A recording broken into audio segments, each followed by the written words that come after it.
he was like, yeah, they gave me a beer shower and shaving cream was everywhere, and he was in a perfectly dry T-shirt and like a brand new crispy Red Sox hat. Wouldn't that be wild if he's made out? Dude, the fellas, the fellas were going nuts, dog. Like, Ladies and gentlemen, boys and girls, welcome to the Section 10 podcast. Here are your hosts, Jared Carabas, Coley Mick, Steve Perrault, and Tyler Milliken.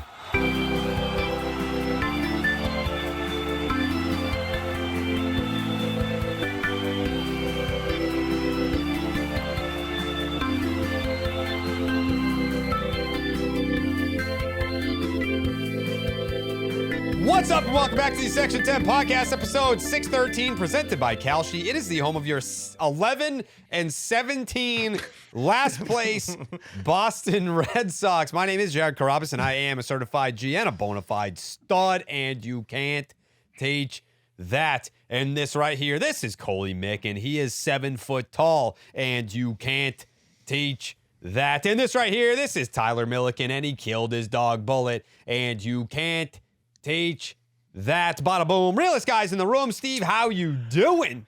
ooh, what up, Section 10 in the building. In the mother fucking building. Brewed by Blue Moon. Suck one. Produced by Mikey Eamon and Jeremy 2K Bagzewski. What's going on, fellas? Hey. Talk to him, JC. Yeah, we're going to talk to him tonight. We're going to talk to him. We're going to talk to him, 2K, because I already saw the nasty rumors. The nasty rumors that this was going to be an OK Boom podcast, that we were going to skip the fucking Ketchup and all that shit. No. This is a Boston Red Sox podcast. This is not an Alex Cora podcast. There's a time to be sad, and there's a time to celebrate. And the Red Sox just took 2 out of 3 from an AL East foe on the road in Baltimore, where there's an aquarium that is fantastic. You got to check it out. I love it.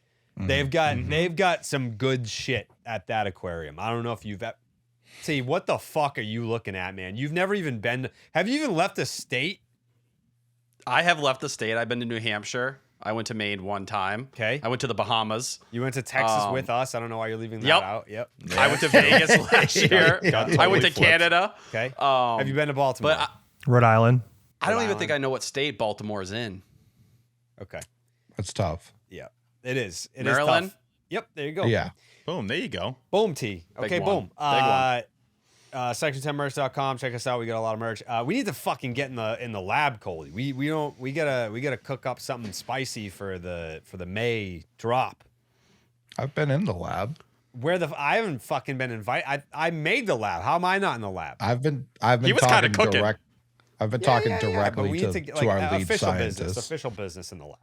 Hey, when I say it, I expect it. Yeah. By the way, Boom. if you're listening to episode 613 and the last episode you listened to was 612 and you're like, where the fuck is the core reaction? We did an emergency Section 10 pod on Saturday night.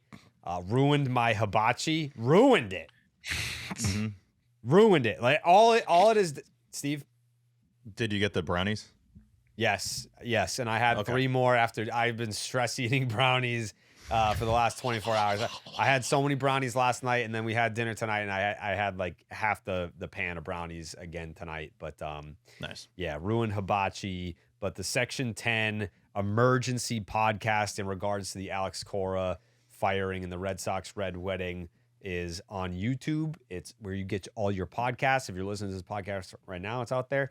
And also, patreon.com/Section 10 podcast while we're here. The Discord, the game chats, everyone's still in there. I love those people because it's all our people. Incredible. You don't get any assholes in there. It's all just like diehard 162 gays, guys, girls. They're all in there. They're all just watching the Sox win, lose, 162 draw. gays in there. Win, lose, draw. All those people are in there, and they have a great sense of humor. They know ball. That's part of the Discord. Also, the Scoop Shop, where dead ass. Yesterday, the scoop about the firings that was in the Discord before it was anywhere else. Before fucking Passan had it. Before Catillo's tweeting shit. It was in there. So And then we're gonna be. I think tomorrow we're gonna have some more because people are like, "What's the deal with like the fucking the merch related perks to signing up?" I think we're gonna have some definitive answers tomorrow, Monday, today, if you're listening to this. So yeah, more information coming. And again, if there's anything that you want us to add, feel free to just tell us. Be like, hey, it'd be cool if you guys had this on there. All right, cool. We'll fucking put it in there. So that's that. Today was a weird day. Today was a very strange day. I felt very weird and I don't want to say uncomfortable. That's maybe a little dramatic, but just like it's I don't know. It's like and Steve, you could probably relate to this analogy. It's like when I was a kid and then there would be like a big like title change that you didn't see coming at like WrestleMania, and then you'd wake up the next morning and be like, was that real? Like, who's the champion? Like, Stone Cold lost to who? What? To who? Like, that's kind of how I woke up this morning. I was like, my body just instantly could tell that something was weird, something was off. And then you start to, like, you know, the memories from the day before start to float back into your brain. I'm like, holy fuck, like, Alex Cora and Jason Veritek got fired yesterday. What the fuck is going on? It was just such a bizarre feeling. And then this morning, we had the press conference where Sam Kennedy and Craig Breslow sat in front of a fucking Baltimore Orioles banner and they addressed the media in Baltimore. What state, T? Maryland. Maryland. They were in Maryland for this one. Probably just came from the aquarium, which is awesome, by the way. You should check it out. They got a lot of cool shit there. Huh? They got fish? Oh, yeah. Exclusive to all aquariums. Yep. Yeah, it's a big fish place. Typically. Oh my God, you wouldn't believe the amount of fish. Fish that they Central. have at that. Yeah. Do all aquariums have penguins? No, but most that want business, they do.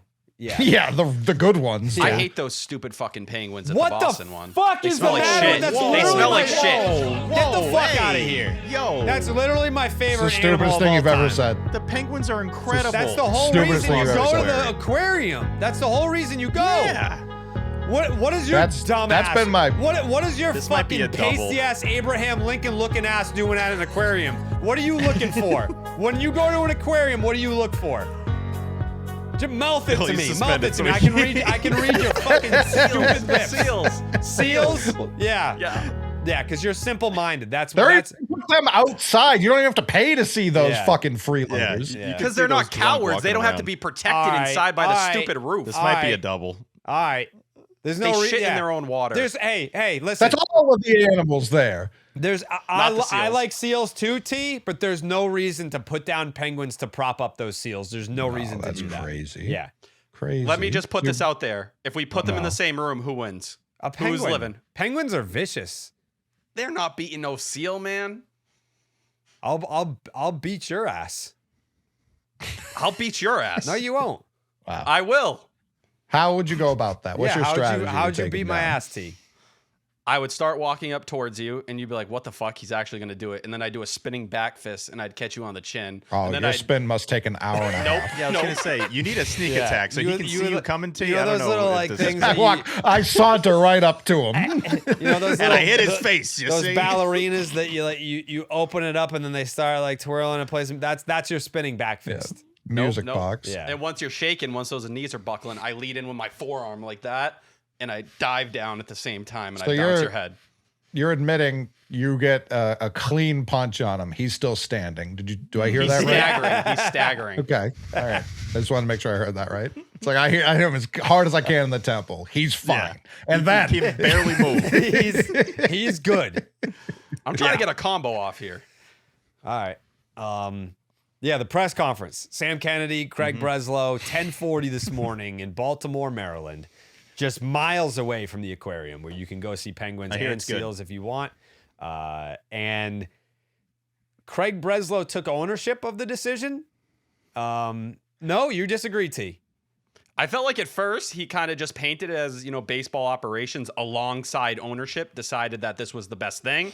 And then they turned the mic to Sam Kennedy and he's like, Craig Breslow brought this to us. This is his move. He recommended it. And you know what? When we hired him to lead our baseball ops department, we told him he had final say. So that's where we are. This is Craig Breslow's decision. This is what he thought was best. Okay. So there were people that were like, I know you have more messages from former players. I want you to share them. This was an amazing point by a former player of the Boston Red Sox. Let me pull it up here. A former player of the Boston Red Sox who played under Alex Cora here. And he said, how does an organization let their number 7 choice for GM / president fire their number 1 choice for manager? And I was like, since you put it like that, that makes great sense. He said, remember whenever they couldn't even get anyone to interview after they fired Heim and they had to settle for Breslow? Breslow not letting the players ask questions is definitely his MO. And then it goes into things that would reveal who this player was. By the way, I am so-and-so. Yeah, I'm David Ortiz. I endorse this message. Number 34 for the Boston Red Sox. That's me. But signing out. This former Red Sox player under Alex Cora was cooking. And I was like, you know what? It's interesting that you put it that way. How do you put the guy that was the insert number that was certainly not number 1 choice for this role take control of the organization over the guy that was clearly the number 1 choice for his role? He can't clear the outfield, Jim. We expect him to be able to do this on his own. That was Sam Kennedy being like, if you think you're with us, I got some bad news for you, pal. Welcome to Craig Island. You were out there by yourself. Who reported that Cora vetoed Duran trade? Who reported that? So that was mentioned on EEI. Shout out Robbie Hyde. He said he heard it. I went looking and looking to hear the audio. No disrespect to Robbie, but I thought it was in like a Ken Rosenthal article No, and Robbie didn't report it. He just said he heard it on EEI. That was it. And I didn't have the chance. I scrubbed the internet. I was looking for someone who posted it. I could not find it. See, that's why this market sucks. It's just a game of telephone. I was listening to EEI the other day, and they were like, this account that has 1,000 followers could be a fake, but they're reporting X, Y, and Z. I'm like, what are we doing here? Like, what? What? Like, I would never. I'd be like, listen, this account doesn't look like anyone follows them. They don't have a check mark. They get 1,000 followers here. They're reporting that the Red Sox are trading for Fernando Tatis Jr. I don't know if it's true. Just want to put That's that how out I there broke the Oviedo trade. Yeah, just in case. In case. It's true. But yeah, no, okay. I didn't realize that it came from fucking absolutely nowhere. So that's, now we're back to square one. And going back to last trade deadline, it was Craig who announced that they took Duran off the trade market. That was it. And even the stuff we heard kind of behind the scenes was that they were the ones stepping away from the table when there were some insane offers on the table that could be had. Yeah, speaking of insane offers, I want to give a quick shout out to our sponsor, Kalshi, the largest prediction market in the United States. Kalshi allows you to trade and win real money on events like sports and entertainment. Let's make one thing clear. Kalshi is not a sports book. On Kalshi, you are not playing against the house. You are trading head-to-head against other people. We'll get into that with today's Kalshi segment. Kalshi just runs the marketplace. This makes Kalshi an exchange. That means that they do not profit when you lose. The lines are not set by them. The lines move based on where the money goes. Public opinion is what sets the line, not some algorithm that is working against you. If you want to try for yourself, Kalshi will give you $20 when you trade $20 if you use our promo code, which is section 10, when you sign up. Again, that is $20 from Kalshi when you trade 20 if you use our promo code, which is section 10 upon sign up. So Kalshi already has a market for the next Red Sox manager, and boy, oh boy, are there some wild names that are being thrown out there and being discussed. Steve, would you care to dive into some of the names? Because it would be pretty wild if some of these guys ended up being the manager of the Red Sox. I'm telling you right now, Jerry, looking at this list, I don't want to say there's a 100% chance these guys are just not going to be the next manager, but it's close to it. We're going to go through the names, though. Yep. This is on Calsh. Shout out to Calsh. These are the names for next Red Sox manager in terms of guys that you can actually place a wager on. We got David Ortiz at the top of the list. I don't know if you guys heard. He's busy. He's the one that obviously just mentioned that to Jared because he announced that was his name. Nomar Garciaparra. Wow. I mean, Nomar's in there? Yeah, no chance. That's not going to happen. No. He loves this city. Come on, Steve. He'd rather die. Nomar is not going to be the manager of the Red Sox. You know how no one would be happier than me and Jerry if Nomar was the manager of the Boston Red Sox. So, like, obviously, I want this to happen, but it's not going down. He would never. Yeah. No. I'd be a little furious. I think he would take the job just to run the team into the ground and then quit. And then leave like, all right, man, there you go. Fuck you one last Appreciate time. it. Yeah. Call me back for this freaking, duck boat tour again for the anniversary of 04. Yeah. Pedro Martinez is on there. Again, these are just like names that have had affiliation. Obviously, Sox. Pedro's one of the greatest. They're Pedro, popular Red Sox. Pedro would do it if asked. The other two wouldn't even pick up the phone. I don't think he would. I would pay for the mound visit between him and Bello. If they went to Pedro Martinez and they were like, Pedro, just give me the ball. We're in a give me the ball. No one's coming in. I'm coming in. I'm coming in. Pedro. Get out of the way. He takes the ball and just stays on the mound. I would love that. He hands Bello his jacket. Yeah. I'm not giving you a hype up, you bum. You stink. Get out of here. I'm taking it over for you. I don't even know who the representative from the Red Sox would be. But if they went to his front door and said, Pedro, we need you to get in the dugout. We need you to manage this team. We need you to save us. He'd be like, man, that's crazy. That sucks. He works for what? TBS, MLB Network. He's doing shit. He's not trying to get back in a dugout. Listen, October is open. He can still do that. Yeah, it's gonna be. I don't know. Who knows? Maybe Chad Tracy's the guy. I don't say that facetiously. I think that there's a decent chance that he's just the guy. I hope he is. I thought that was one of the weirder parts of the press conference, to be like, yes, he's the interim manager, but we might also hire someone in year that might step in if things aren't going great.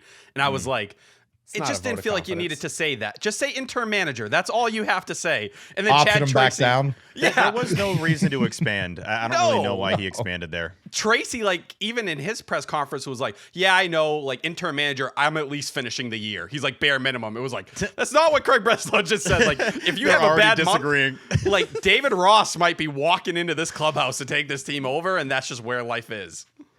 David Ross not on this list, but Alex Rodriguez is. Dustin Pedroia is on here. We got Uke on here. After Uke's view of Bobby Valentine, he's like, all right, this is how I would run things around here. Yeah. Brad Osmus, Brandon Hyde. Dude, remember fucking Brad Osmus being a candidate around the time of Bobby Valentine? Do you remember that? Yeah, that was a while ago. Yeah, he was like, 14, if it wasn't Bobby V, it was fucking Brad Osmus. And I don't think that he had any success as a coach or a manager. This next name here, one that we've been talking about the last 24 hours, Jason Varitek is on the list. Definitely. That's not Been happening. reassigned to head coach. Manager of the team. Yeah. JK. We're reassigning you to manager of the team.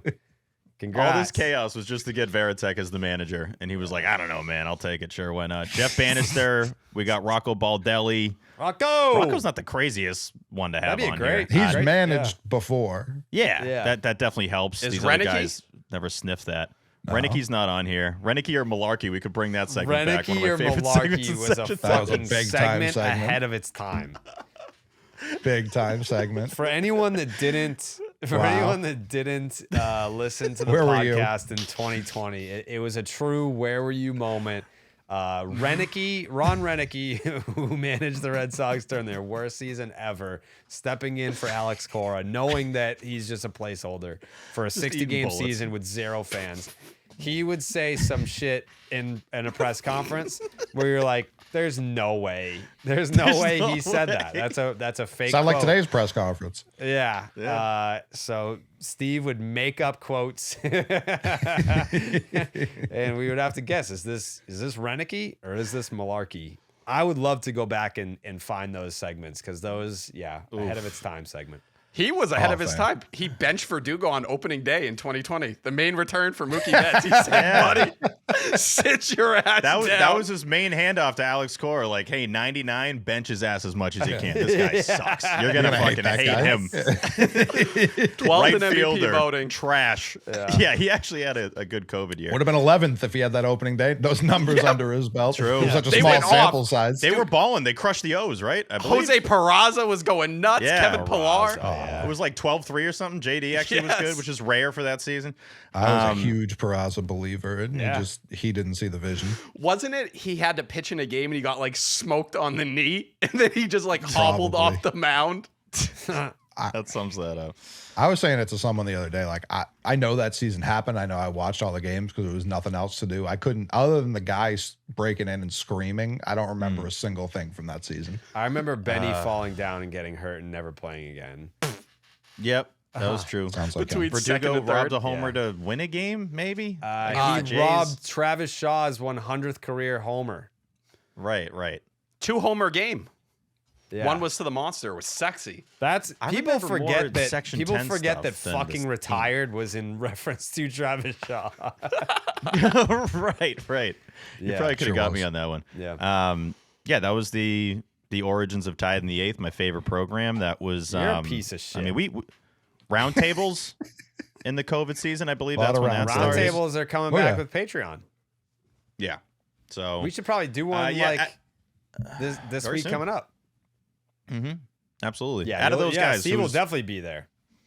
I was on the roundtables. Hey, come on. It was 6 years Tied ago. in the Eighth. Obviously, my performance and my availability is terrible. It's atrocious. I have no excuses. Yeah. It's terrible.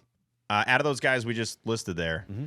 anybody have a chance? I mean, Rocco has a chance. You I know feel what like. name I was surprised wasn't mentioned? Who I think would be a good fit as a former Red Sox player who hasn't managed in the big leagues, but someone that kind of is Cora-ish. Pap? Nixon? I think I know it. Who? Gabe Kapler? Fuck no, T. Gabe Kapler's a fucking weirdo. I think I got it. I just said he hasn't managed in the big leagues. That guy has managed. I didn't hear fucking that. Two Also teams. true. If you Also look at the very stuff true. he's put on TikTok, we cannot hire Gabe Kapler as the manager. He's an is a attractive mod. dude. Oh, he's good Yeah, looking, sure, but that's yeah. whatever. Former Red Sox. oh, He's got clout. Orlando Cabrera? No. With the org or in general? I mean, yeah, he definitely with this org. Yeah, he's had. I said Trot Nixon. I'm guessing that's not it. No. I got it. Who? Kevin Pilecki?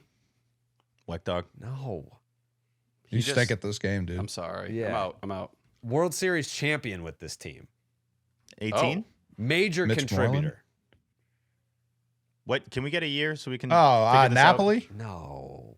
Brock That's Holt. not a bad guess. No. I said he's kind of like he's Cora-ish. Can we get a year, Jerry? No, that would give it away. So he's only got Noon one. time? Say that again. Manny Ramirez. No. Noon time? Was it from the most recent two or the first two? The first two. Okay. All right. D'Lo? No. Lester? No. No, these guys aren't like Cora. Pokey Reese. No. Major contributor. Major contributor. I forgot all of the clues. I was like, Lugo can't. I mean, major contributor for the rest in first peace. two. Yeah. What? Jason? No, he wasn't there. Bill Miller? No. Oh, we got one from Bones, Mike Lowell. Yes, Bones. 2K. Wow. Yes. Jesus Christ. I think Mike Lowell would be a great manager for the Boston Red Sox specifically. Knows what it takes to win here. Very smart baseball guy. Very smart baseball guy. And I'm basing that off of a 2.5 hour fireside chat with him and Al Leiter and Greg Amsinger and can't remember. Anyways, but yeah, Mike Lowell. Dero? D-Row was D-Row there? I don't think D-Row Carlos was there. Pena. No. Adnan Verk? No. It was No. It's gonna be the rest of the show, by the way. No. No. Come on, man. No. But yeah, either way. Naming people from that network. No, Coley. What the? No. fuck? Yeah, no, I think it was. I think Mike Lowell would be a great manager, great fit for this team. I'm kind of just okay seeing what Big Trace has. I agree with going you. I'm for him. saying Yeah, if they don't same. end up loving it, then so be it. I just wonder what it would take for them to make a change with Chad Tracy in a month or two. Like, would it have to be just complete disaster? Like, would that be what pushes them? I think it would. Yeah. Even if I they're think they have just to be absolutely 500, terrible. Like, Yeah. what can you really do to the guy? Like, if you're that desperate, but I think the way they handled this decision shows how desperate Craig is to get ahead of everything. I also don't know. We talked about how Craig was option 7 or whatever he was. Like, who's signing up to coach right now, seeing how this just happened? Like, I can't imagine. Like, we know Craig's not liked outside of or inside of the organization. So it's like, all right, like I can't imagine an interview process he's going to be like. It's either going to be someone he had at the Cubs, like a David Ross or someone like that, or it's just going to be Tracy, which I think is the better option because he's at least worked with all the young guys who are now, they were already super important. Now they're even more important. 12 of 26 guys on the big league team have played. under Yeah. him. Yeah. It's More than I also thought, the not gonna lie. the other moves with Colin Hetzler, John Soteropoulos, like the guys you've added are more people that have spent that time with him. Yeah. Any big takeaways from the presser today with Sam and Craig? I think the big takeaway here, and I hate to sound like Chris Cotillo, but like there are times when I'm not necessarily giving John Henry a pass for not being present. I always think it's kind of a bad look when he's not there. But something like this, one of the best managers in team history, a guy that managed you to a World Series title, and you are in town. It's not like you have other engagements. You're standing outside the door. Yeah, The fact that you're like watching the press conference is crazy. Yeah, it's like you're Get your there ear. and you still can't sit there. And even if he was just like, yeah, no questions, but I'm here to at least make a statement on behalf of the team in regards to what happened today. That's fucking lame. Like it just is. And I know that on T's recommendation, I read what's his nuts, Chris Cotillo's piece and No. June Lee's piece, No. and I think I read the wrong Buster Only one. When you told me to read the Buster Only piece, was it like a bunch of people talking and it was just like his? Yeah. Okay, that sucked. But Buster, that sucked. Yeah, That sucked. Buster had one thing in there where he essentially said, but with last year's success, sources within the Red Sox org felt that Breslow had built a productive relationship with Henry. Yeah, and I that think piece sucked. Even you weren't in. Okay. Nope, sucked. June Lee's was like, it was long, it was thorough. But then what was the main takeaway from June Lee's that I was about to just fucking... Sam Kennedy quotes I felt like were the most tangible thing. Okay. So it talked about how John talked to the media in like, what was it, 2016? And then he walked back into the suite, and then there were sources that he walked into the room and was like, well, that was dumb to talk. Like, I wish I didn't do that. And then he gradually just stopped talking like less and less until he just, hasn't spoken to the media in 6 years. Him saying essentially they relied too much on models. Like it was almost a moment of being like, maybe we do worry too much about the models. Maybe we are a little too number obsessed instead of just paying for like players in the traditional way or viewing them in a more traditional scouting way. Yeah. I mean, out of everything, it's a long one, strap in if you're going to read it. It's worthwhile. I love June. But that was kind of like the main takeaway is that he has acknowledged, at least privately, that speaking publicly is not in his best interest anymore. And that was 10 years ago, I guess, that he came to that conclusion. He but views again, it as a full loss. Like there's nothing that Henry looks at with comments to whether it's McAdam or anybody, because he's done some of those Q&As too. That's just an article and that's not like actually the visual part of it. Yeah, like business and nuts. Anytime we read through those, baseball, it though. sucks. No, he'll do some of those occasionally in there about the Red Sox. He did McCaffrey and I think McAdam. They were like able to submit like 3 questions a couple of years ago or something like that.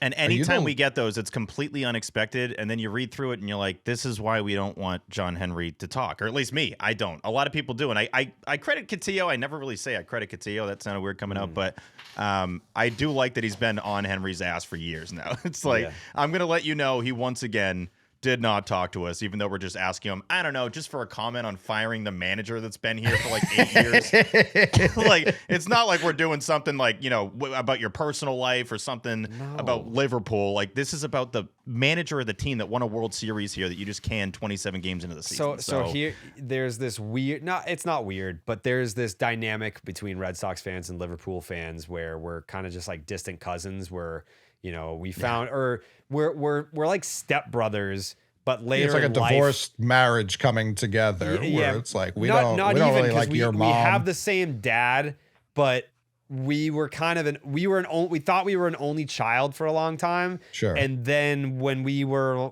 13, discovered that we actually have a brother, and it's like, oh fuck, and we have the same dad, so we have it's like. You speak a different, not a different language, but it's like they have an accent. We don't.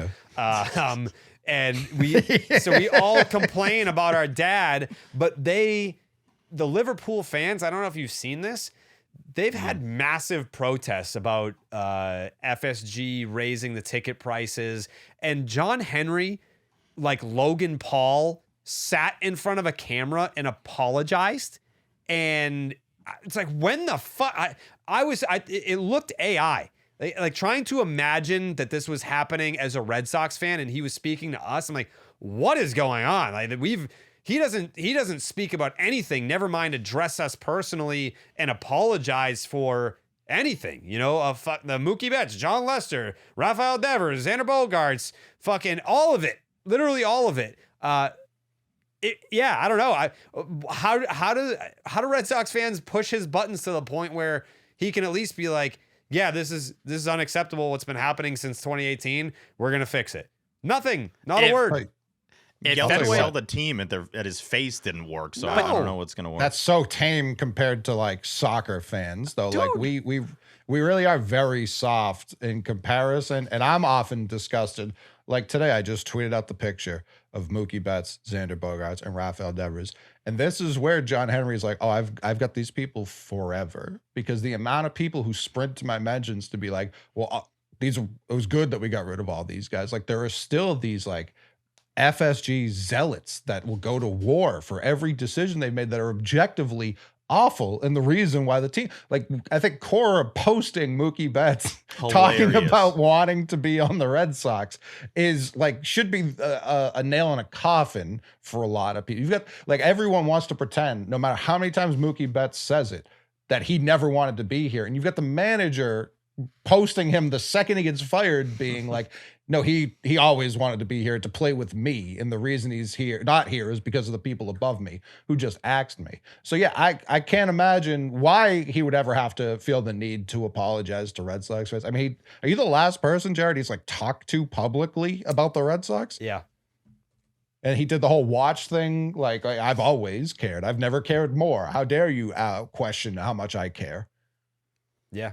I think you saw it today, though. Like, even with Chad Tracy getting his first win, like the amount of Alex Cora was ruining the Red Sox, like immediately, just like the narrative flipping that it was always on him. We went through this with the Rafael Devers stuff, exactly, where everyone sat there and was calling him a cancer and calling him all those things. And then by the time you got to the end of the season, what was the thing you were asking and begging for? And you could say what you want about the year Devers has had this year. He's always been a slow starter. We know what he does in May. But we talked about needing a big bat, and anyone would say, all right, they'd be in a better spot if you still had that guy here as a solution. And you probably eliminate the Yankees last year if you have Rafael Devers on that team. Probably. But in Liverpool, man, the sign they had for John Henry, I can't even imagine if that was at Fenway Park. It'd be on the front of every newspaper. It was like this big tarp. I don't even know how you get it in the stadium. Genuinely, it is massive. They're pretty good. The soccer fans find ways to get these massive signs into stadiums. I'll never understand how they pull it off, but I don't know how you get a box of like a former announcer's head into the stadium. Like, I don't know how you would do a thing like that. Well, Steve did it himself, remember? Yeah, it was only me. Yeah, I didn't bring that up to bring that up. I know. I was thankful that Jared helped a little bit, but that was all my idea, and I did the whole thing. Yeah. I think it's the angriest I've ever seen him. I mean, Oh no, yeah, probably, yeah, probably. That clip was good. I just don't. I'm still stuck on how like people get surprised when John Henry doesn't talk. Like this is. I'm what not he does. surprised. Like, I think you can say this is not surprising and a horrendous look at the same time. Like it's just yeah, of course. Yeah. No, But it can be both, but he doesn't. He's just never gonna do this. Like he's never gonna go up there and have some kind of presser answering questions because he doesn't want to look bad. He doesn't want to look stupid ever. At And least that's he's a bunch of normally billionaires. not around. Like him being outside the door is just a wrinkle we usually is don't crazy. have. Yeah, Like, and he's he also typically- has like business things going on right now where he could throw it onto something else. Would we critique it? Yeah. Of course. But yeah, to your point, being in the exact location it's happening, it's insane. They asked Yeah. they asked Sam. They say like, did John get on his plane and leave Baltimore? And Sam was like, he's here. No, he's here. He's right there. Actually, look at it. He's like, look behind you. He's drinking a coffee. He's just peeking the doors that have the little window. He's peeking through. Yeah, he's right there. You can see him. Yeah, he's not going to answer anything, but you can see him. Hello, hi. No questions. Yeah. I walked by him on the monster like 2-3 years ago. I thought I saw a goat. Like I almost fell off the monster. He does out of look like shock. a ghost. Yeah. I just couldn't believe it. Couldn't believe he was there. I just don't know why. Like Katia was stalking the hotel down at the Four Seasons, like hanging Yeah, around. he said that waiting. they like booted him off the yeah, premises. like why not just take a moment there, walk up, hey. I'll take a question or two. I'll give you a quote and that's it. I'm done. Nothing else. Even that alone would be an improvement. People would say, all right, on a night where you completely reshaped the Red Sox organization, at least you were willing to take a question or two and give a quote. It's not in front of a bunch of people. It's not anything like that, but just a one-off. And especially with Castillo, who's probably called for him to speak more than anybody on the beat at this point in time. Henry can never be wrong about anything. And that's billionaires. Paying people to take the blame. That's essentially what he's done with Sam Kennedy for years now. Correct. He's been hiding behind Kennedy and insert CBO here, and that's not going to change. So it's I did like the report today of like, maybe not like's the wrong way to put it, but like, I like the reaction people had to seriously the players can't ask anything about one of the biggest shakeups in team history, but I'm not surprised at all. Like that doesn't That to me reeks of like Breslow was also shocked at what he had just heard Sam Kennedy say. Like, oh, this was my decision, huh? Interesting. Yeah. Okay. So then now I have to go address the whole team with this new information I've just been told. Yeah, I probably don't want questions because I don't have answers to any of this. Well, and you just see, like, when we talked about Craig Breslow getting hired here, and this is something like Chaim got a ton of crap on for 2022 when he made those trades and the clubhouse reacted. At least he was willing to go in there and have those conversations. The fact that he wasn't willing to have a back and forth with any of those players after all that, and you let it spill out into the media where you're getting quotes like Whitlock and Story. And I'll be fair, when I heard Whitlock and saw it on Nesson postgame, it was a little softer than the quotes read, I think, on Twitter. Yeah. But to have that moment with Story and have a guy who, say what you will about how much he sucks, I don't give a fuck. When you prop up the guy for 4 months as your leader, as this guy who's going to help, oh, it's okay that Alex Bregman won't be here from a leadership standpoint. We have Trevor Story. He's someone who can kind of hold that title, and he's talking that way. It's just a horrendous look for your organization. And Zach Scott put out a cool little Twitter thread, who used to be part of the Red Sox front office, was with the Mets, where he talked about firing the Mets hitting coaches. And he was like, I was terrified. I went in. I had the conversation with the entire group. They probably wanted to beat the fuck out of me. But guess what? We had dialogue back and forth. We aired it out, and then we moved forward. It's like, bare minimum, this is a guy who's been in a clubhouse, and he doesn't even understand that. He doesn't even understand to have that kind of back and forth. Like, why? No one's saying you can't make a decision without talking to the players. It is not their decision who gets fired. Certainly not. You can have the convo. And when it's a guy like Whitlock, who's like MLB PA, who never says a bad thing, it's just such a shitty look for someone who runs a front office. I thought Crochet was the one who really stepped up after the game, mind you. So they had a lot of time to digest it and be in the dugout and all that. But I thought Crochet just being like, hey, if we're calling square, like this is probably our fault as much as anybody's. We have not shown up to play this season. Which is exactly the answer. And Story said that too. It's like we feel responsible for a lot of people losing their jobs, and that affects their families and everything. The ripple effects there go for a while. But I think there's a lot of players on this roster that wouldn't want to talk to these people at all, that wouldn't want to ask questions. The uneasiness around this organization right now, I don't think they want to then put themselves in a position where they're going to be the next guy gone. It's like, oh, you're questioning our move of firing Alex Cora? Get the fuck out of here. Like, there's no guarantee of who's going to be here every single year. It feels like there's more wiggle room of like, yep, we're going to get rid of this guy, get rid of that guy. You're not coming back. And you just have no rhyme or reason to a lot of it. So I don't think these guys want to jeopardize their spot on the team, especially some of the younger dudes. They're not going to ask questions. Like, Story obviously was pissed off, and Jerry's tweet nailed it. Dude, he was emotional. That's why he's not in the lineup. Like, it's so clear why this wasn't a rest day. Get out of here. Like, we all saw what happened. He was pissed off. He was ready to flip out on the team. And I thought his quotes, honestly, even though those were tamed down from what he really thought, I still thought those were pretty aggressive to be saying out there publicly, and I'm glad he said it. Coley?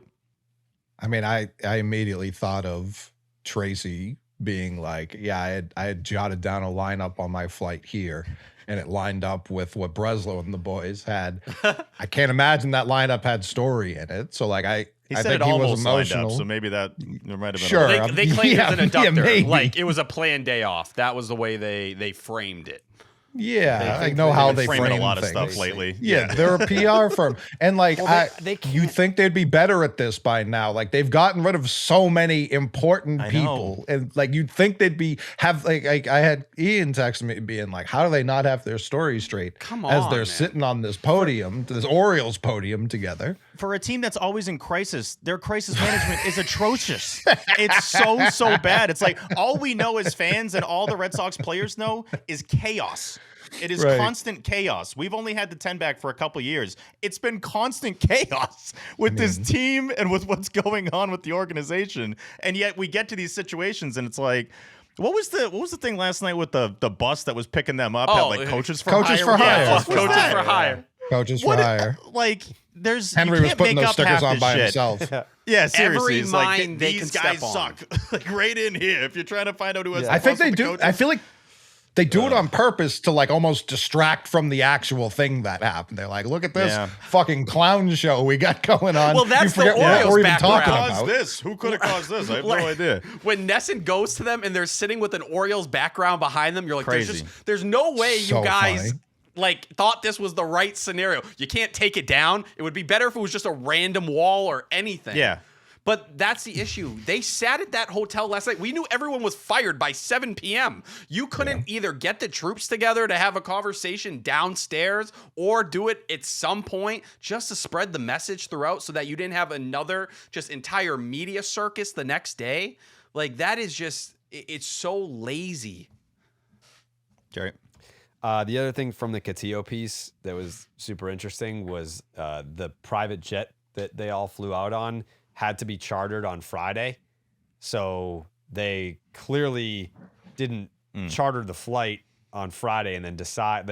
I think Sam said, we decided this on Saturday morning. Yes. But you don't charter a flight on Friday to fly out there to maybe fire the manager with John Henry on it. So that appears to be a little fib that was told during. It was obvious. Super obviously Thursday, like the second was the they Yankees lost that series. They game. got swept And and I- they were like, all right, that's it.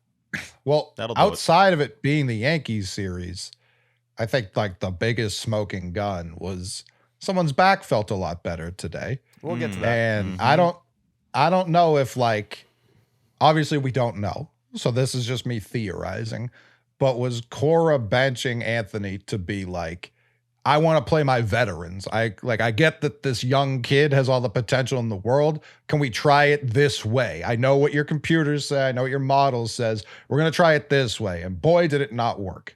No, there's no way Cora thought not having Roman in the lineup. Like, this is a guy, Alex Cora has compared Roman Anthony to Juan Soto more than anyone. I get that. Sure. He's part On of the this PR program. machine up until 24 hours ago. Like I'm not saying he thinks he's bad, but with the defense and the way he's hitting right now, yeah, I'm sure he did want to get Duran, a guy who he's talked about even as highly as that throughout the past couple of years. Let's get him in the lineup. I can't have this guy on my bench doing nothing when the guy who's starting is also doing nothing. Jerry. Tinfoil hat theory. This is not informed. This is not scoop shop. This is just tinfoil hat theory. What if that first game that he sat was disciplinary and then it became, yeah, my back hurts. I'm good. Because obviously, I mean, that's a claimed it ballsy happened move on as the a liner. 21-year-old. yeah, something. It's not. I mean, it's obviously not disciplinary if you're benching him for fucking 5 A games week. or whatever it was.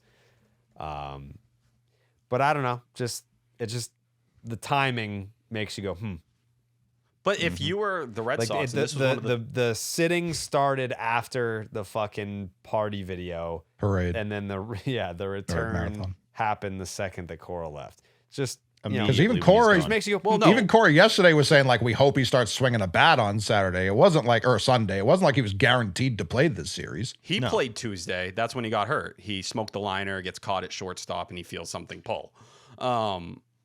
I think when you look at the entire press conference, though, everyone was waiting for them to say why they felt the need to fire Alex Cora. And you're not going to go all the way into detail, but if you even said, yeah, we felt like this wasn't best for our younger player group or something like that, that would have given them an ounce of credibility. It would have given them a reason. They couldn't come up with a single specific reason throughout the entire I don't know. thing. Ask Craig. Craig Breslow even came out and said himself, I told Cora, like, yeah, I didn't make his life easy. Like, this was a challenging roster I gave him. So, like, that to me is where, like, I think the front office started to feel like Cora was doing some of the things that happened. And maybe this is Craig Breslow specifically. But in 23, when everything was going on with Heim Bloom, you know, and Catillo wrote about this where Cora was kind of back channeling a lot of things. We heard the quotes through the media at that time that the roster, you know, this is a young team. These are kind of the hand I've been dealt. Well, you look at some of his quotes since this season started, whether, you know, it was the stuff we were talking about last night on EEI and kind of going through a lot of that, saying that it wasn't easy the first series of the season to handle this roster and maneuver it that way. You know, kind of just referencing all these littler issues with the roster or things that were kind of hard on him. Did Breslow start to feel like, oh shit, this is very similar to what happened to Heim? He's starting to kind of lay the land of getting me out the door at the end of the year or something like that. And I think that's maybe why Breslow started to accelerate this in April the way he did. Because, man, his quotes from 2 weeks ago look fucking horrendous, talking about why, like, if you make high emotion decisions early in the year or very quickly, those are often your bad decisions. They brought that to him today and he didn't have a response for it. He kind of just said, like, yeah, we still think this team can get somewhere this year. We still think they're able to do something. Well, it's like, all right, man, like, you changed your opinion and your whole philosophy in 2 weeks about how you make these decisions. Like, you're just not, your logic doesn't add up. They think you're stupid, T. They think we are. You're right. And I am stupid. The group is never swimming It's in the not that same stupid. direction. I feel like it's always consistently going in different directions, and then they have to try to cover up with press conferences that are all over the Like- place or just avoiding questions. You're telling me when Cora said, hey, man, you know, if a guy has a 28% K percentage, find me the coach that can get him down to 18%. If that's the guy, he can have my job. Like, stuff like that, I bet, is what started to stick in Craig Breslow a little bit. Between that and the leadership and having to be more involved, you're bitching about my outfield logjam. Even on Friday night in Baltimore when he said, you know, these are young guys, I have to teach them the game. Like, it's another, like, you know, the roster is the roster. It's another way of saying it. It's a little more dressed up. But I think that's what it was. I think Breslow started to get really scared that, man, he's about to do what he did with Heim. And you can argue whether that's fair or wrong, whatever it may be. But I think that was the move Breslow made, was to protect himself. And whatever lifeline he thought he had out there, he's pushing whatever that last lever is. Because if it goes off completely down the stretch here, I don't know anyone who feels super confident about him lasting. If we're doing body language, Doctor, Roman seemed extremely unaffected by the firing of Alex Cora. Anything in the presser today, and I know we'll probably get to how, you know, he was forced to answer questions. By the way, like, whatever, man. Like, it's when it comes to Roman Anthony, like, he's supposed to be the face of the team, and there's a huge portion of the fan base, and sometimes myself included, but I'm really kind of correcting myself at this point. He should be able to answer questions, man. That's part of it. If you're going to be face of the team, you got to be able to answer questions. It's also good experience for him to be able to do this. Now, is he like the leader of the team? Should he be accountable for everybody? No, but I don't think that should be like the worst thing ever, that he's got to answer some questions. But just looking at how he's handling it, how he's talking about Chad Tracy, I don't think he's really bummed at all that Alex Cora is out the door. And if you look at the relationship AC had with some of the younger guys, I mean, I don't think he liked Marcelo Meyer that much.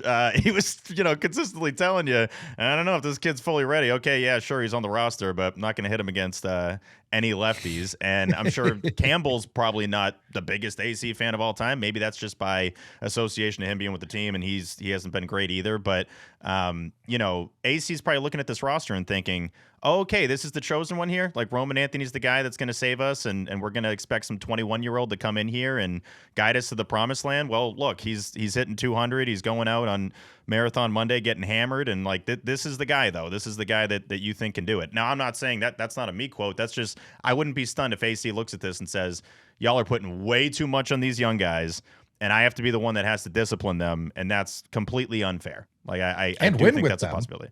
Exactly. And yeah, these are the guys that I have to win.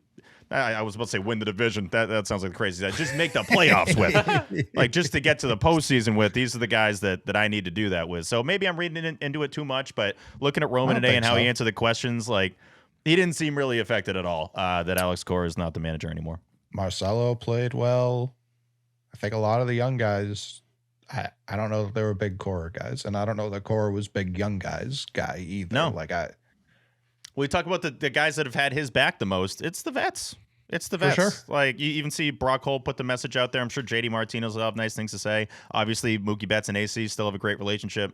Alex Bregman, I think they still talk religiously. Breggy and Alex Cora. So I don't know. It just sucks because even just thinking about it yesterday of like, right, when's the last time we did have someone like on this roster that was speaking super highly of AC? And I'm really just speaking of the young guys because obviously Trevor Story loves him. Whitlock loves him. Early did. Early. Credit to Early. Yeah, he had that quote there too. But yeah, it did make me realize like, oh, right, there probably is more of a rift between him and the young guys than we even talk about. This is Connelly Early after his 6 2/3 inning start today. I love this kid. Kind of everything that was going on with the team. For you as the starting pitcher, what was it like just trying to stay focused and not get distracted by all the kind of outside stuff that was going on? Yeah, obviously, a bit of a shock for everybody. Within the past 24 hours, it's been a whirlwind. So, just want to go out there and show that I was confident out there and, just we talked within the team before the game, and just wanted to go out there and play baseball and support each of each other. So, I think we did a really good job today. Played some really good baseball and played the way AC would have wanted us to play.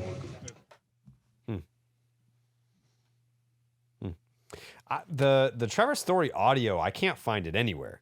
They had it on the Red Sox postgame show today, but Nesson didn't put it out on social, and then Aggregator T, I don't see it on your Twitter either. But I read the quotes, but then hearing him say them, he was very stern, very pissed, emotional, like he was about to teary-eyed. cry. Yeah.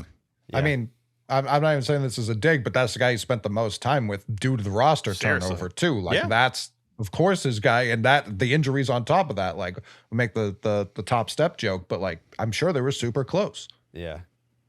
Well, it's also like the guys that chorus, whether it worked or didn't work, who he trusted to be his kind of lieutenants.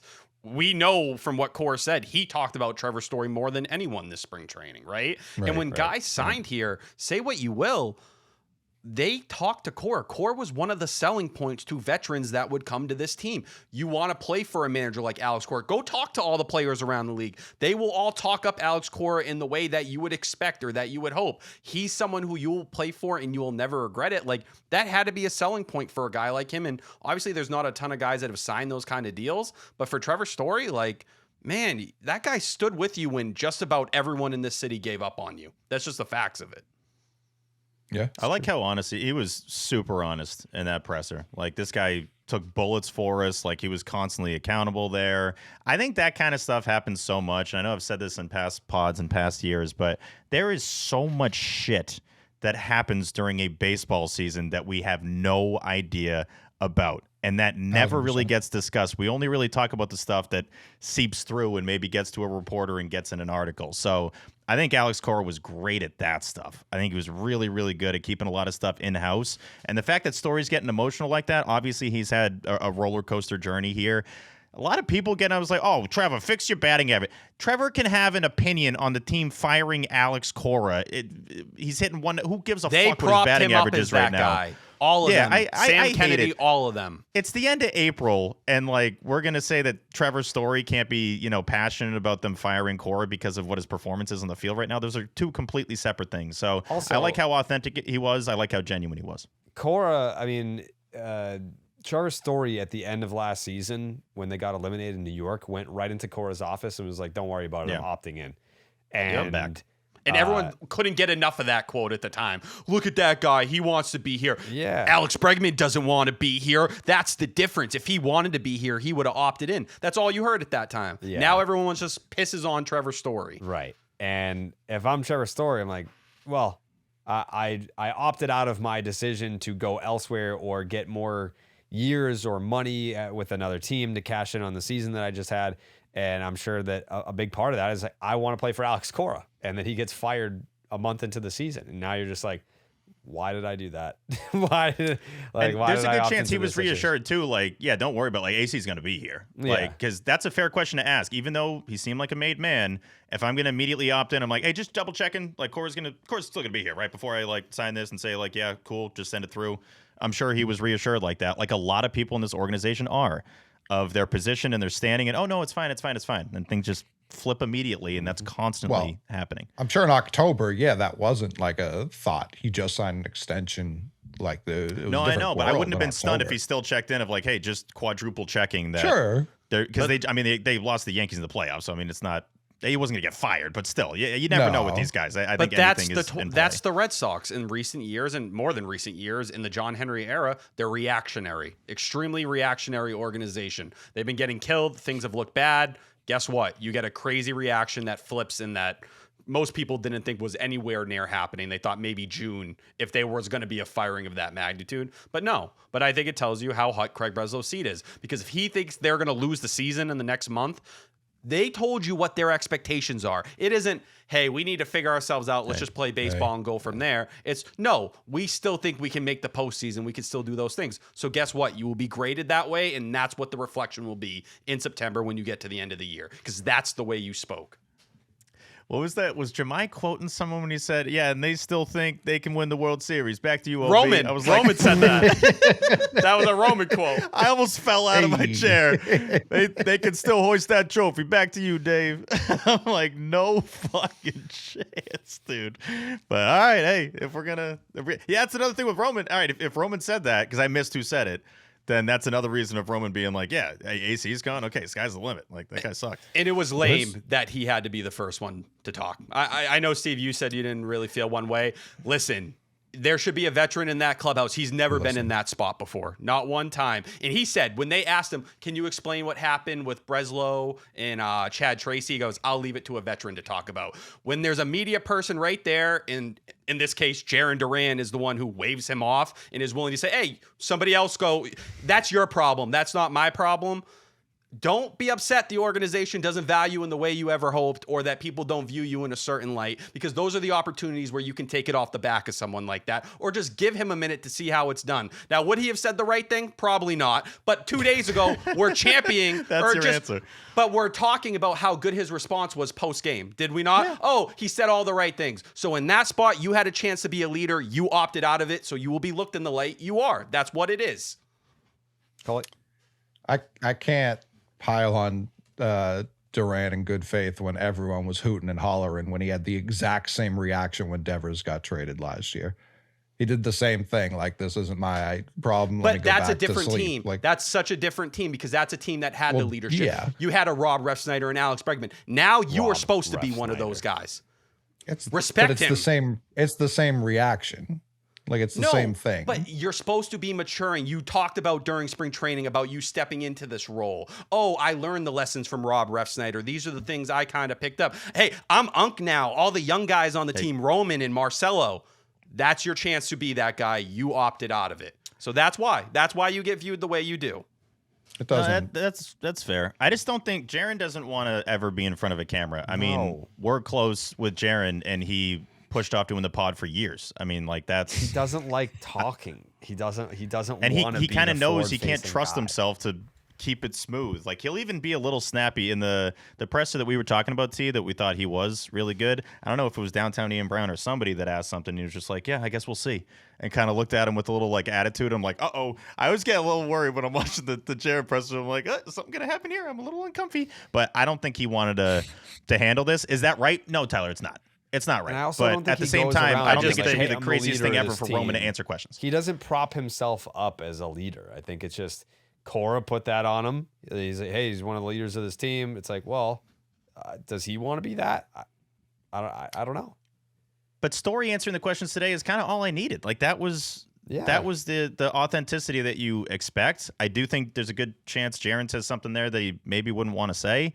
I did get a chuckle out of the fact that he just apparently kept changing his outfit so they wouldn't talk to him. It's like, hey, if I keep changing and I'm like maybe half naked, you can't put me on camera. So like you're gonna have to talk to somebody else. But yeah, either way, that was. I did see that, and I knew people were dicking balls out, so no one will talk to them. That is, I like that strategy. It's like if we're naked, you can't put us on Nesson. So Giovanni Moran's just spreading his whole like, I'm busy right now, guys. I can't. Roman's the only one with clothes on. It's like, dude, get naked. They won't talk to you. He's like, nah, I got it. Fuck that guy. Anyways, next World Series back on. It isn't great. Yeah.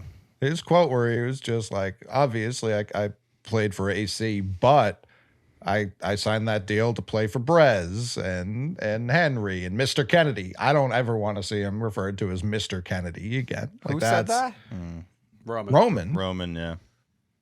It's true. He's signed to the organization. That's and the city, yeah. But it was very much like to what Steve's been saying. Like, I don't think he was. I think he had the same 14 and a half beers he normally had last night and had a good night's sleep. Yeah. You know who had 14 and a half beers last night? Yeah. Oh, every guy that got fired. Yeah, every guy. But AC he probably posted had that one of the Mookie best thing nights at like ever. 4 a.m. Dude, I was up way too late last night just doing graphics for today and everything, and I'm like, this guy's still up. They are going crazy right now. We know the email got sent out by the organization at 4 a.m. and then he responds. You know, they forget to take his email off, of course. Hey guys, this is what happened today, and he just responds, the cores are going to be fine. It's like, dude, when he was probably peaking, he was absolutely hammered. He's like, great timing. Great fucking timing. An email from my former employer. Is this the money they owe me? Let me check. When he put the wink emoji in there, and then you're getting the happy tweet on top of it, like, man, he wants to stick the dagger in, and he knows, I think, the state of things, and Alex Cora is a petty man. We know that. So this is what you're going to get. We're gonna find out how petty he is when he chooses his next organization to work for. That is true. I know Coley already mentioned it, but it was Chuckle City when I update the IG story and see that there's a Mookie Betts promo video being like, yep, love Alex. I wanted to be there. Like for him even to think that while he's like maybe half sauced and it's like 3 a.m. Like, yeah, let me share this. What the fuck? What do I have to lose right now? Like they're paying me through next year anyway. Who cares? Yeah. That's the one thing he deleted. The only thing. Oh, he deleted that? He deleted it off his Instagram story. He deleted the Mookie thing? Yep. If you go look right now, it goes straight from the plane photo right to the dinner photo that's going around Twitter. That's funny. Yeah, that tell-all is going to be generational. See if I've been blocked over there. See, like he's the guy. Cora's the guy that the Red Sox probably don't want to slander on the way out because he knows where all the bodies are buried. Like he was not a soldier. He was a captain. So. I mean, it's telling that this start was enough to get him gone. Like they rehired him. We've referenced it, but it is great. Like they stood by him during a cheating scandal, which I don't give a fuck. I've never cared about that at all. But the organization did stand like by him during that. I think they viewed that as like, yeah, we're probably going to fire Breslow, but like this has been your third guy too. And this isn't just really getting much better. The defense is still like the metrics are great, but the errors are still there. The young guys aren't progressing like they should. I think we're just going to get rid of everybody. We're just going to pick you guys first and then see if it was a you problem or if it was an everybody problem from here. Well, it's just, from the guys who were fired, they were all Cora guys. Of course. That's it. And like that to me is the distinction. It's, hey, I know that I'm probably on my last leg right now. You might kick out that last leg. I'm going to make sure you're out of the equation before you can. And I can kind of reshape and give this whatever last shot of reshaping I think I possibly have. I think they started with one of his guys, and then they were like, well, if we fire him, because that's all anyone was talking about. No one's Cora's never fired a coach ever during season. It doesn't happen. So I think they were like, yeah, look, what about Tech? And then they were like, well, what about Fatsy too, since we're already getting rid of Tech? And then what about Alex? Like, why not just get rid of all of them? I wouldn't be shocked if that's how it snowballed. Like, they're connected at the hip. My thing was, and they said this during the presser, I can't remember who asked it, but it was a great question. But did you allow Cora, did you give him the chance to keep the job, but other people were going to be fired? And Breslow paused for a second, like, and then was like, I don't want to talk about which that. is your answer. Yeah, like, it looked like he was like, yeah, we maybe thought about it, and maybe it got to him, maybe it didn't. But that would be my question. Did Cora go down with the ship? Was that Friday before the game incident? Was there something in there where maybe they were having conversations about a Pete Fatsy or something like that? Yeah. Because I think Cora would choose to go down with the ship. What do you got, Why Jared? would AC ever want to stay in that situation? That's what I didn't understand by the reaction. Like, obviously, he doesn't want you to fire all his guys and be like, yeah, you guys have fun. Get on the PJ. I'm staying here. Coley? Jared? Yep. Call it. Oh. No, I think that's good context. I think that's really good context. And that's very commendable if Good that's for what him. happened. That's extremely commendable to be like, fuck you guys. I'm out of here. Because why would you want to tie yourself with this clown? Like, No no one's seen how it's gone more up closely than him. Too? Why? Yeah. And we go back to 24, and when he got the extension here was right after Rob Thompson got the extension. When you're on the other end where it's like, man, the Phillies and Mets look like they could blow at any second. Like, if there was a time for me to hit eject and I could get a better job in a month, this might be it. Like, and I think there is something behind the pictures of being like, look at us. This was us. This is our crew here. Fuck you guys. Look at us. We are the squad. We are the family. Like, it feels like you're sending a message. Started with pictures in 2018. It's ending with pictures. Yeah, that's a good point. Yeah. I love the thumbs down by Tech. That was hilarious. So funny. He was blasted. Red Sox lose 12-1. I'm kind of sitting on some context that's at least intriguing. Like, I don't know the full story, but I know part of the story, and the timeline is intriguing to potentially support your theory. I don't know it for sure, but like, I think it makes sense. There's part of the story that I'm aware of may support that to be like a puzzle piece that fits, but I don't know that for sure. It would feed into your conversation that you did talk about on last night's episode of the, hey, I have my family. Like, if you were told, like, listen, we want to fire this guy, and Cora said, I wasn't willing to bend. Like, I know I already told them no when they wanted to fire someone. So guess what the next step might be? It might be me and all of us. Like, they might have given me somewhat of a choice, and I said, nah, I'm taking a stand, because we got that Castillo article on Friday night during the game of him making a hard stance on Pete Fatsy, a hard one. This is my guy. I am not moving off of that. And we know there's rumblings that if there was a guy who was probably getting in the door, it was potentially him. Very commendable. In the past. Yeah. Did I already explain the timeline stuff to you guys off the air? I think you did it on the pod, the phone call. No. This is like stuff that happened yesterday. Then no. If I tell the Mikey, can we cut this part? Yep. Hell yeah. Okay. We take a quick timeout to talk about a delicious beverage. My personal favorite beverage. A beverage that has gotten me through the last 48 hours.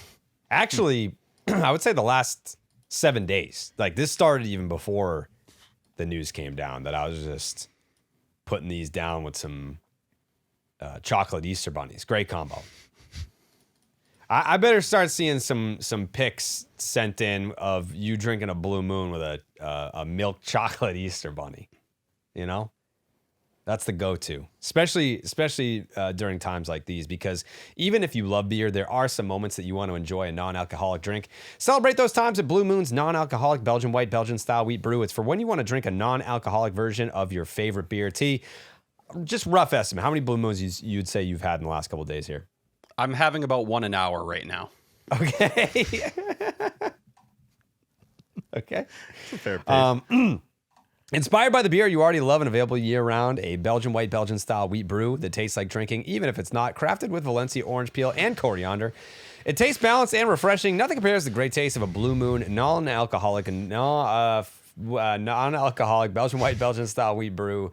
Blue Moon, made brighter. Get Blue Moon non-alcoholic Belgian white Belgian-style wheat brew delivered by visiting get.bluemoonbeer.com/Jared for delivery options. That is get.bluemoonbeer.com/Jared.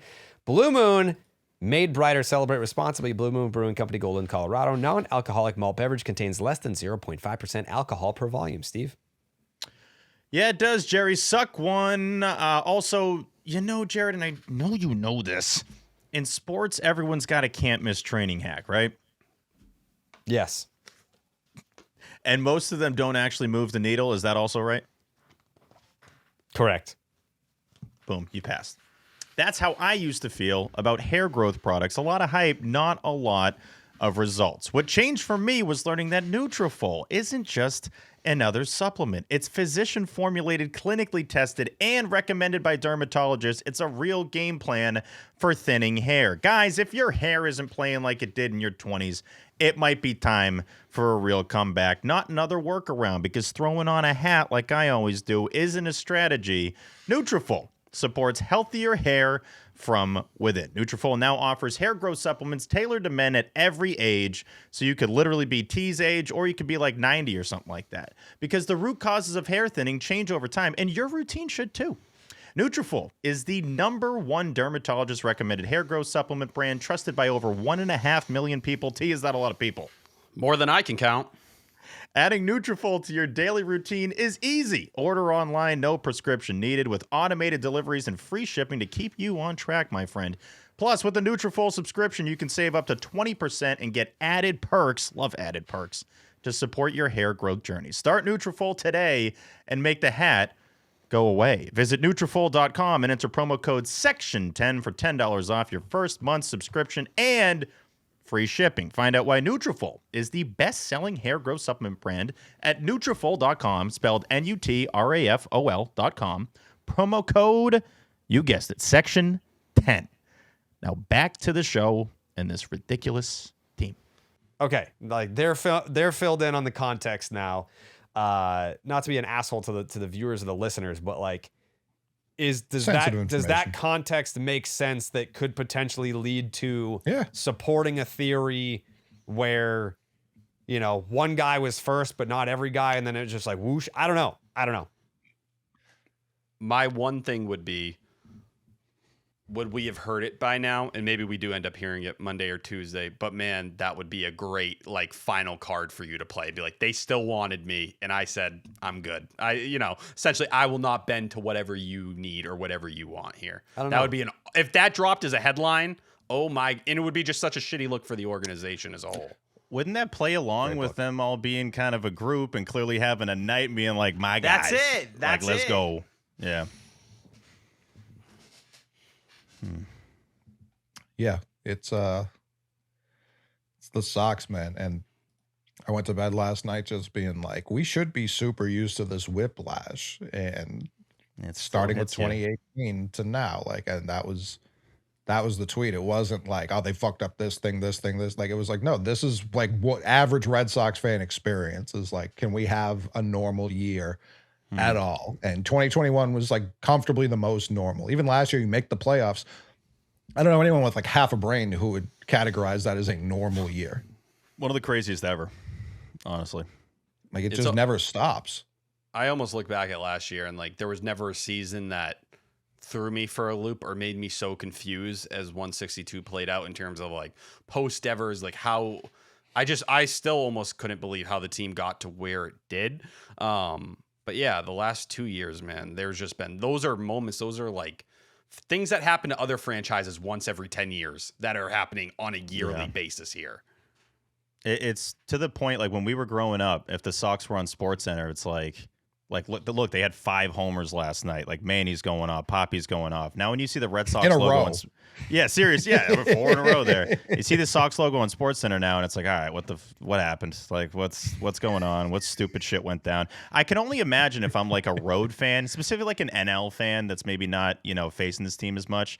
Like, what the hell's going on with the Red Sox, dude? Like, what is happening over there? If you check out, you miss like 5 episodes of crazy shit that happened on the reality show that is the Boston Red Sox. It's so constant. Like, to that point, Coley, we're very used to the feeling, but it still is.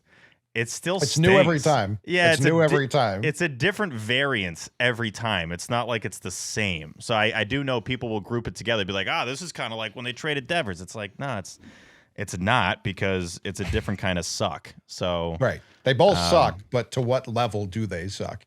Yeah, exactly. I mean, the only consistency we have there is that we know, okay, if the Sox do something really good and it's on the weekend, watch the hell out. Like, something bad's coming if that goes down. Yeah, probably. But yeah, it's a lot. I do think there's one thing I'm waiting to hear. I want to hear where Theo was on this, because there is that famous Theo quote of like, yeah, I think like every 10 years or whatever, like a message gets stale or something like that. Like, if Breslow needed someone to get this last thing over to ownership to get them to say, okay, we're fully in, was Theo willing to back him, to show him the support on that front? Because as we know, Cora and Theo talked during the St. Louis series. I think that was the last time we heard it mentioned. But I wonder if he's the kind of guy who could help get through to John Henry, or maybe the relationship we're hearing that's been reported on that's kind of developed between the two. Theo has been the one supplementing it in certain ways. One last thing on Craig too, because a lot of people have obviously pointed out like he should be the one who should be gone. He sucks. He blows. Bradford had the great anonymous quote being like, "It's like you shit your pants and changed your shirt." Like that's one of the best quotes I've like ever seen. Unbelievable. I have a general idea who probably said that, who speaks like that, but still I bet just my very life on it. yeah, absolutely. Just very, very funny. Today, honestly, not jumping ahead, Connelly early pitched very well. We're all very thrilled. And the 2 other former Red Sox lefties also pitched today. And one of them was Chris Sale. I didn't even touch that one because it's just like, that's Chris. He's the second we traded him, we knew he was going to be the healthiest man alive. And that's basically what he's been. But I didn't even touch that one. But that was Craig's first fucking move, was to get rid of that guy for me, basically. The other guy was Kyle Harrison, who is basically just CC Sabathia for the Brewers. That's like, by the numbers, that's what he's been since he started there. And because the Red Sox were winning today, some fans took it as like, you can't even talk about Kyle Harrison. You can't even point out. They have Early and Tolley, Coley. Why do you care? What's the issue there? If one of those guys goes down, you're added to the 40 to pitch. That's what the depth is right now. Throwing 93 miles per hour is about to come and help you out. And then like, just, you can't even point that out anymore. That's why like FSG, I call them the best PR in the game, because they still got people fucking riding for them. Dusk till dawn, people will ride for FSG as hard as they can. It's like, you just don't have to live your life that way, man. Yes, the Red Sox are winning. I'm in the Discord, thrilled at everything I'm seeing right now from the team. They're taking bags, they're having fun, playing loose, playing some defense, pitching their balls off. Yeah, I'm having a great time with that. But like, we can't even talk about the guy who survived and the shitty moves he's made. We can't talk about that. That feels dumb to me. It's also one of those things, and we'll talk about it with game 2, like, to act like the stealing base and being aggressive thing just like clicked. And yes, there was some of that, but there was some of that in game 2 as well. But yeah, the Kyle Harrison stuff, like, at the end of the day, we're talking value and trades and what you're putting out and putting back and what you get in return. And man, I'm sorry. The fact that last year so many shitty moves happened, including the Dustin May trade because you couldn't develop Kyle Harrison, or the 40-man roster moves you had to make in terms of a Connelly early and a Peyton Tolley because of that Kyle Harrison situation, this all bleeds into more and more mistakes over an offseason and having to make moves you don't want to make. So to act like a transaction like that doesn't matter. It's just lazy. That's all it is. Yeah. People just being defensive for no reason. This is supposed to be a pitching lab. This is supposed to be a pitching factory. A guy like him, you should be able to get him to be functionable. I'm not saying striking out 12 like he did today, but he better be good enough to come up and start in the big leagues. And within a month of you trading for him, if you think he's a future all-star, like Andrew Bailey said. Yeah, especially if he came from your pitching coach's former organization. Yep. Clearly a guy they targeted and liked. Unlike James Tibbs, who they were forced to deal with. I mean, I know that everyone was talking about him when he had like a 2,000 OPS, but I feel like he's cooled off because I haven't seen a single clip of his in about 3 weeks. Yeah, he still has an OPS over 1,000 right now, 1065. I mean, that's and it was a guy you could just move this off season, like you could have just put him in a different deal. Yeah. That's it. That's how I felt about a lot of guys that ended up getting traded. That's fair. The idea of trading James Tibbs was never a problem. It's what you traded him for in a panic move. And when. Yeah, use your assets correctly. That's all we ask. Yeah. Because even Crochet, like we all love Crochet. I've seen a lot of people, especially coming off the last Fried start, being like, what would it look like if he had just accepted that offer? Do they still go get Crochet? Maybe. I think they claimed that. Yeah, I don't think that's crazy given what it like the physical cost, not even just the prospect cost, but like what it would have actually looked like on the bottom line. But also like Brandon Montgomery's hitting the shit out of the ball, and Kyle Teal is nice. So it's just things that Breslow's got a lot on his ledger.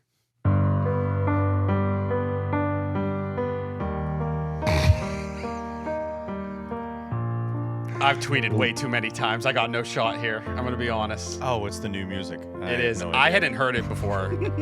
It's interesting. Okay. Just the sweeping panic that came over you. Let me find this shit. Oh, God. Yeah. T on the beat. Return of War Pig. Put him in a fucking bench. That's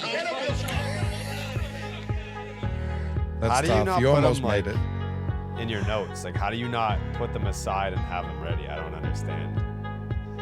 I see the printer still right there. Yeah, like print them He's just off. doing the. He's doing like, all right, let me get a practice around here while I'm muted. Yeah. I don't understand, T. Like, Crochet saves the day. Yeah, you have a whole. It would also be easy just to have him at the top. Just like have it at the top. So you just scroll up and it's at the top. Oh, wow. Now he's mocking him. Uh-oh. I apologize. Thank you.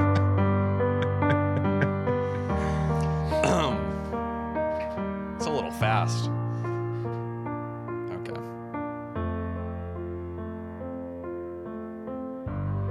Return of War Pig. Mona slugging, need a sig. Wong truthers, we live.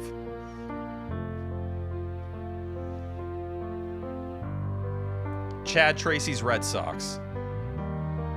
Steal more bags, can't stop, won't stop. Wilson bomb, bat drop. Early in chaos, can't rock. A series of haikus by Tyler Milligan.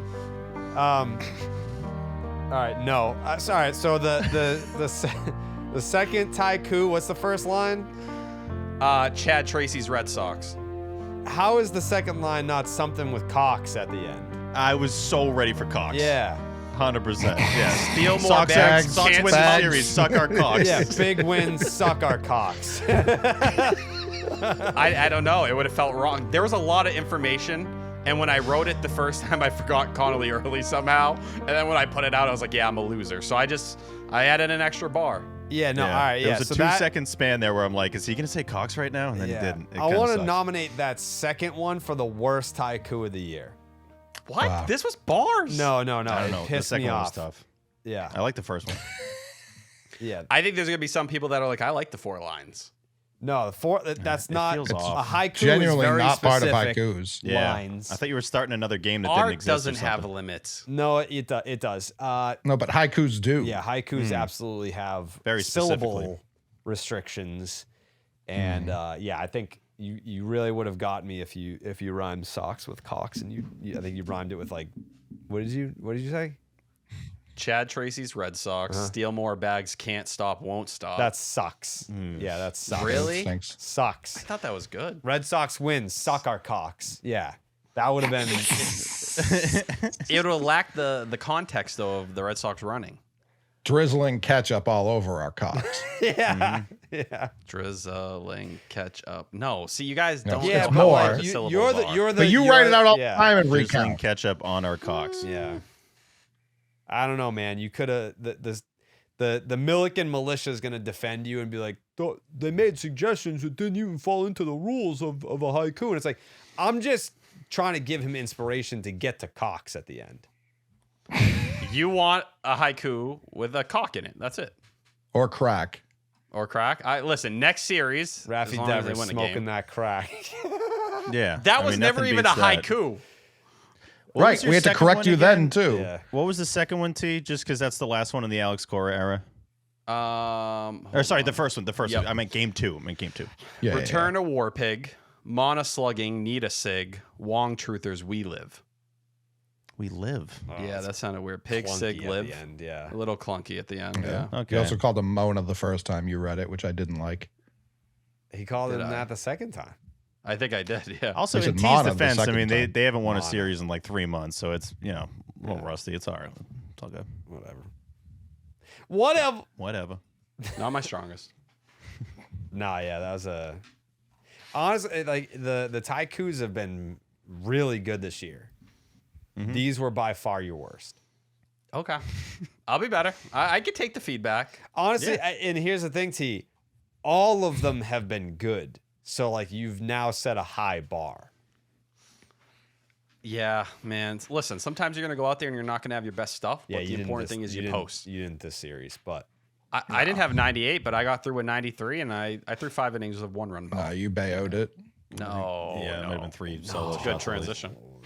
yeah. Okay. All right. So here's the I notebook. almost forgot we got the notebook. All right, here we go. Yeah, let's fly through the notebook because, I mean, at the end of the day, the real story is everything that happened in the last 24 hours. All right. April 24th at the Orioles, right down the street from the Baltimore Aquarium. No good? Roman again. Definitely a legit injury. Feels like Roman swinging a bat and breaking his back instantly is something the Red Sox should have been aware of before giving him $150 million. Stop. I'm not wrong. I would give him that contract. I'm not saying. would never I'm just think twice saying. about Like, it. you know, that's a big part of your job description. Like, imagine if like, We're already not doing it. If- we're already. imagine if I interviewed good you, point. T, for this job. First thing. If I You're about to interviewed- say something that's true. So if I continue. interviewed you for this Immediately job, bailing T, on the and you plan. were like, I know the Red Sox. I watch every single game. I'm super knowledgeable. My research is great. I'm very funny. I'm on point. But every time I talk into a microphone, my ankle snaps in half. I'd be like, well, I feel like that's a little bit of a problem. Honestly, no. I think if my ankle snapped, I could still pod. I think for Roman Anthony, he can't Yeah, swing a bat if his my back hurts. voice box doesn't work. There you go. Every time All I right. talk in front of a microphone, I can't breathe. Roman's gonna be okay. Some people would argue I can't breathe when we do a podcast. 10 pitch, 1-2-3 inning for the Red Sox. Hell yeah. That's in the top of the first. We are 2 pitches into this game and we are losing. Gunner home run makes it 1-0. Orioles in the bottom of the first. We are 3 batters into this game and it is 3-0. That's literally the game. And I'm not even joking. The Red Sox haven't won a game this year after falling behind by 3 runs or more. 3 batters into the game and it's fucking over. How fucking pathetic can this team get? 3-0. O's bottom 1. Next line here says, someone by the name of Dylan Beavers just homered. Brian Bello fucking sucks, man. 4-0 O's bottom first. Wilyer Abreu just homered. Did not know the Red Sox were allowed to do that. First home run in 19 games for Wilyer. Makes it 4-1 Orioles in the second. Basayo just absolutely tattooed one into the seats. I don't want Bello making his next start. 6-1 Orioles in the third. Adley with his second bomb of the night off Bello. 5th for the Orioles. I hope Cora makes him throw 200 pitches tonight. Fuck him. The bullpen guys must hate him. 8-1 Orioles in the fourth. Bello, 85 pitches, 54 strikes, 3 1/3 innings, 13 hits, 8 earned runs, 1 walk, 2 Ks, 5 bombs, and it's a 9 ERA. T. What was working for Bello in game 1? Nothing. Like, I think he took Alex Cora's advice of just trying to be aggressive in the strike zone, and he was like, watch me. I'm about to do this. And we've talked about the walk rate for Bello being up. He tried to be aggressive in the zone, and the Orioles did not give a single fuck. They jumped on everything. No. Sad thing was his velocity was actually up. It was a lot closer to the 2025 levels. So he had his best stuff out there. Four-seam fastball usage was up a little bit, which he seemed to be going away from. A lot less of the curveball that we heard so much about during spring training. Right now, he's gone from the 69th percentile for barrel percentage to the 4th percentile. And in that start, he gave up 16 homers last year. So he gave up a third of the homers almost he gave up last year in a single start. And you obviously had the very weirdish moment and how this factors into everything with Cora, who knows. But of Cora having to go out there because I'm the sorry. body language Did you want to fucking skip ahead, or what are you trying to do? Skip ahead? What are you talking about? This was part of the start. Next line here says Cora having to come out of the dugout, not to remove you from the game, but to try to get you to lock it in and stop being non-competitive in a big league ball game is such a low moment for all involved. Yeah, he spiked the rosin bag and it didn't work. Even when Cora went out and talked to him, it was still bad. So Adley took him deep after that. Yeah. He probably gets one more start, but I would be genuinely curious because Sonny's going to be back immediately, the way they're framing. To be fair, yes, this is Red Sox, so he may not come back for a year. But at this point, Toley's going to get a real shot. Yeah. Mayo with the home run, 6th of the night for the O's. They've run out of home run fireworks, dead ass. Bottom 5. I don't believe them. Yeah, because they still did fireworks that. at the end of the game. They lied. They did, yeah. They were just trying to be cute. Yeah. Meyer drove in a run, cool, don't care, 9-3 O's in the 6th. Adley drove in another run, 10-3 O's. Laughing my ass off. You've got to be fucking kidding me. Bases loaded, nobody outs. Narvaez pops out to left. Meyer just got thrown out at second base, and Story didn't tag up and score. This team fucking sucks. Red Sox lose 10-3 to fall to 9-17. That's game 1. In my headcanon kind of mindset, I would like to believe they were all watching. You never heard that? Like headcanon? It's like they use it in the anime community a lot. So like you don't see everything in a show, but you'll make sense of things in your brain that you didn't see on screen to like connect the dots. What was in your headcanon?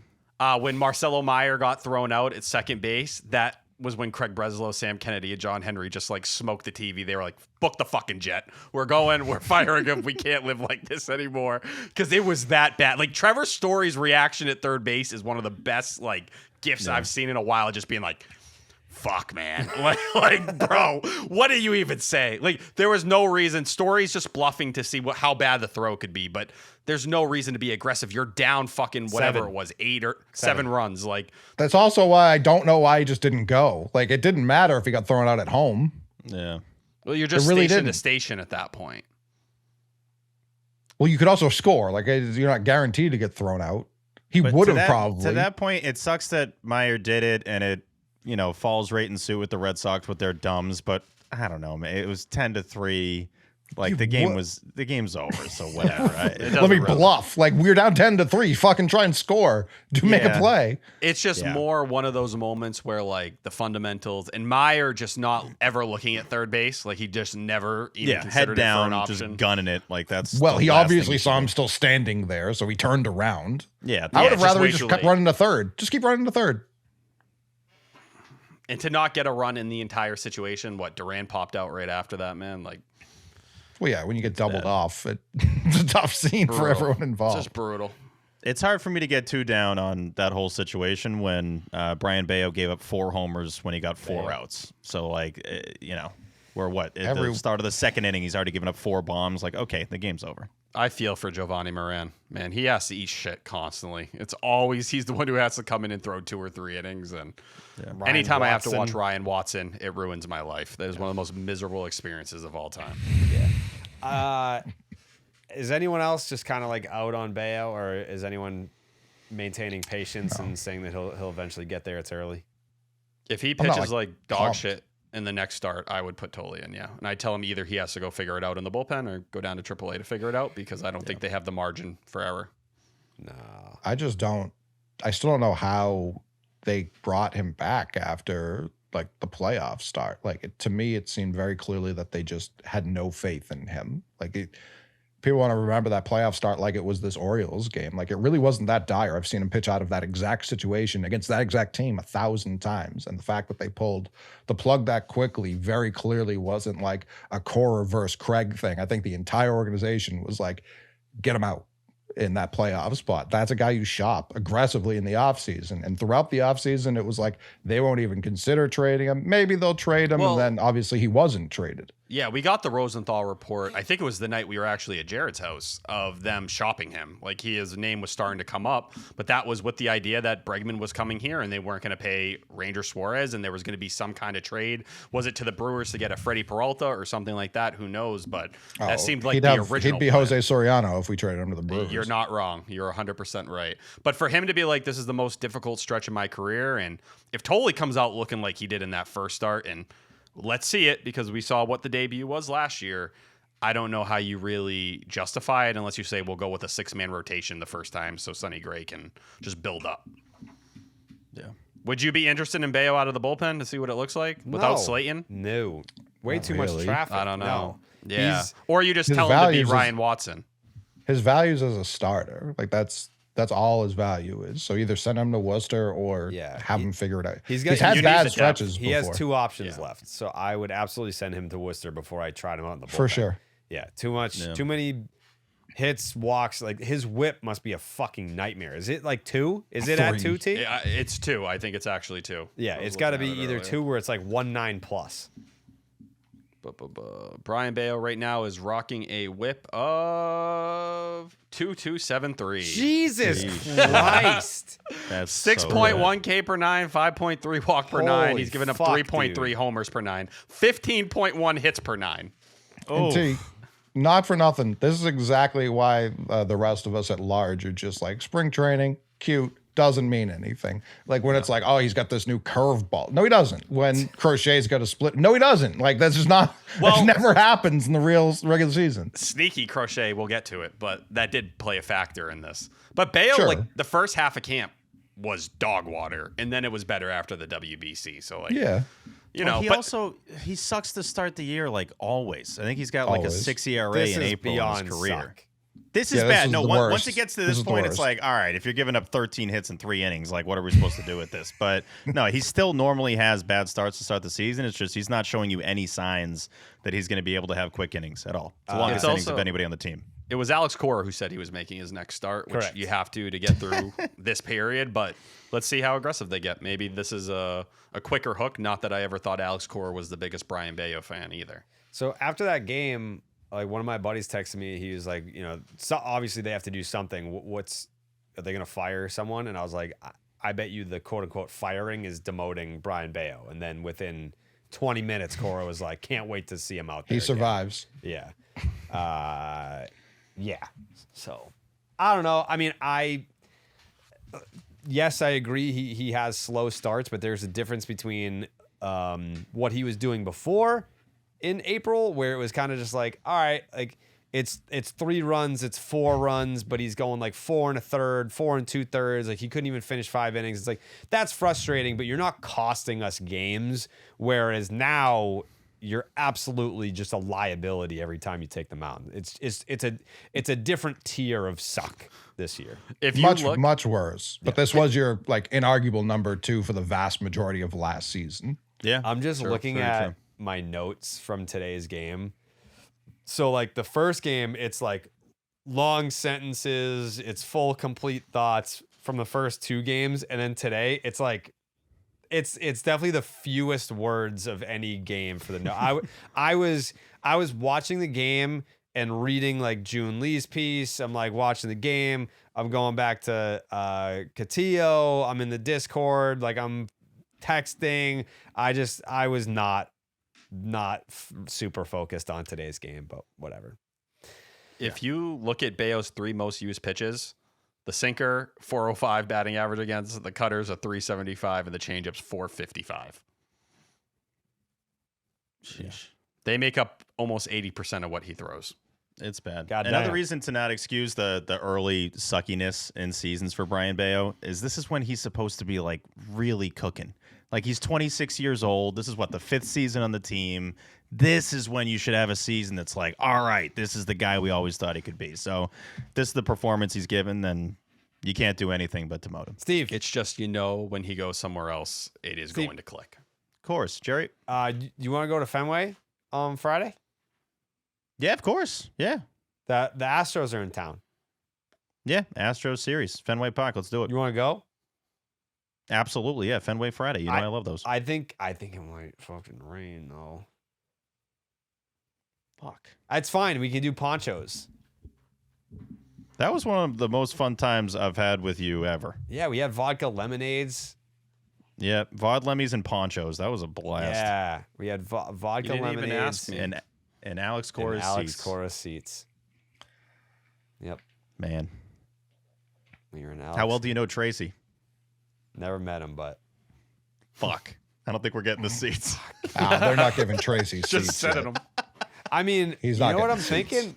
thinking? See if Cora's still got the seats. That's what I'm saying. Like, I bet you Cora still has the seats for the next 2 years. That'd be those so from the funny if he team? was just sitting there. He's just like, boo, you suck. Are they from the team or he just bought those? I think they're in his contract. Yeah, probably his contract. I think probably. he's got like 4 seats, like right by the dugout. Oh, I wish he would just sit there and be like, nah, I wouldn't have done that. I wouldn't have pull him right here. Him and Tech, like that Mets fan. Just, They're just fucking hammered. Boo. How are you not going Weissert here? Go Yeah. Weissert. There's 2 guys on, 1 out. Anyways, second game of the series here, April 25th at the Orioles. First line here says, I want it on the record that my concern level for Garrett Crochet entering the start today is 0. I agree with that take. So I, watching take. game 2 before it even started, I was like, so what I was trying to explain, I forget, maybe on MLB Network, humble brag, we were talking about like what's been wrong with like the Red Sox pitching, and I was like, Crochet had that really shit outing against the Twins, and then the following one it was 5 Ernies, but he was fucking great for like 6 or like 5 2/3. 4 and 2/3. Yeah, like he gave up the 3-run homer off of fucking Dingledoo, and that was it. It was just, if he doesn't give up that home run, we're looking at that being like that Minnesota Twins start. We're was just an saying weird aberration. stuff happened in Minnesota, especially with the other outings that they cheated. crazy numbers they put on Yeah, I think they aces. cheated. We're like, okay, Yeah, I they can look cheated. past that. Yeah. Second line here says Lou Merlone was genuinely shocked that Caleb Durbin just doubled in a run there. 1-0 Sox in the second. Like Durbin, I think he hit right center gap shot, and Lou was like, oh.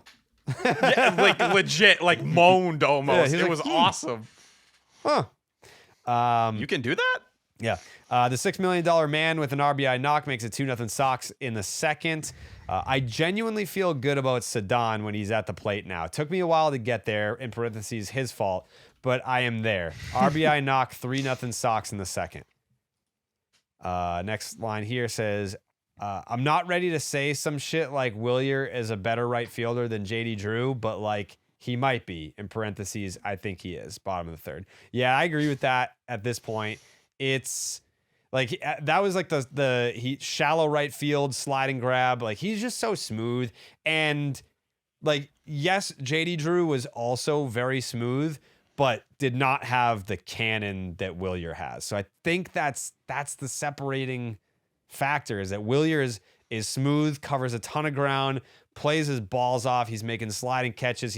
Remember when he dove into the stands ass first? Yes. Like, with a bad back. Yeah. He like broke his back Or and it was bad already leg. not doing great. Yeah, I think that he's got an obviously caused the bad bet. Cannon for an arm. If you've ever met Wilyer, he's not a big guy. No. Like in any 5'10". in any measure. He's our height. Well, I'm taller than you. You wish. I was super right about Crochet. He's not giving up a run today. That was in the bottom of the fourth. This team bunts like a bunch of fucking retired guys. That was in the fifth. I don't know how Connor Wong could be the worst hitter in the sport last year and whatever the fuck this is this year. 3-run bases clearing double, 7-0 in the fifth. Crochet's day is done. 90 pitches, 57 strikes, 6 innings, 3 hits, 0 earned runs, 2 walks, 7 Ks. The ERA is down to 6.30. What was Crochet doing, P? We might have to acknowledge Connor Wong again. Crochet said after the game, Connor Wong came in and they were trying to. It seems like they are still kind of figuring out what's been going on, why he's been off. Connor Wong just goes, lean even heavier into the four-seamer. And we saw that last start. It was a lot of cutter before that. He threw the four-seamer 59% of the time in this start. That's like last year level, like aggressiveness that you kind of saw. He had 12 whiffs, 7 on the four-seamer. And if you actually looked, I think it was Jake Roy who does some great work in terms of the pitching side of the Red Sox and just baseball as a whole. His arm angle started to tick up a little bit again. So he started to get the induced vertical break. It was back up to 17 inches on the fastball, which was where it was a year ago, that rising fastball. And second and third time through the order, you saw the fastball was playing. You started to see the sweeper that we saw last year. So I think you're slowly starting to see him go back to the identity we saw a year ago with that fastball. Jared, go. I just thought of this because we were talking catchers, and there was like this 98-year-old woman that I got into an argument with on Twitter because I said that Tech got fired, and then she was like, reassigned. He was reassigned. I was like, nope, he was fired. And she's like, you fucking asshole. No, he didn't. And she blocked me. Cotillo just confirmed that, by the way, what you said. Yeah, he was fired, and the Red Sox were too cowardly to say that they fired him. So they're like, no, we reassigned him. And it's like, to what? To what? And in back, it's probably like the Pedro or Ortiz thing, right? We reassigned him to his bed with Kaplan. Yeah, because Breslow got asked about that during the press conference, and someone was like, so he's not going to be like a uniformed personnel, safe to say? And he was like, yeah. So like reassigned to like fucking, yeah, like we're going to pay him to be at events on behalf of the Red Sox, which at this point, that's going to be a while. I think he's fucking really pissed off with what happened. Yeah, I would be surprised if there was some distance between those two sides for a little bit. Yes. So to that old fucking hag, kiss my ass, bitch. You're wrong.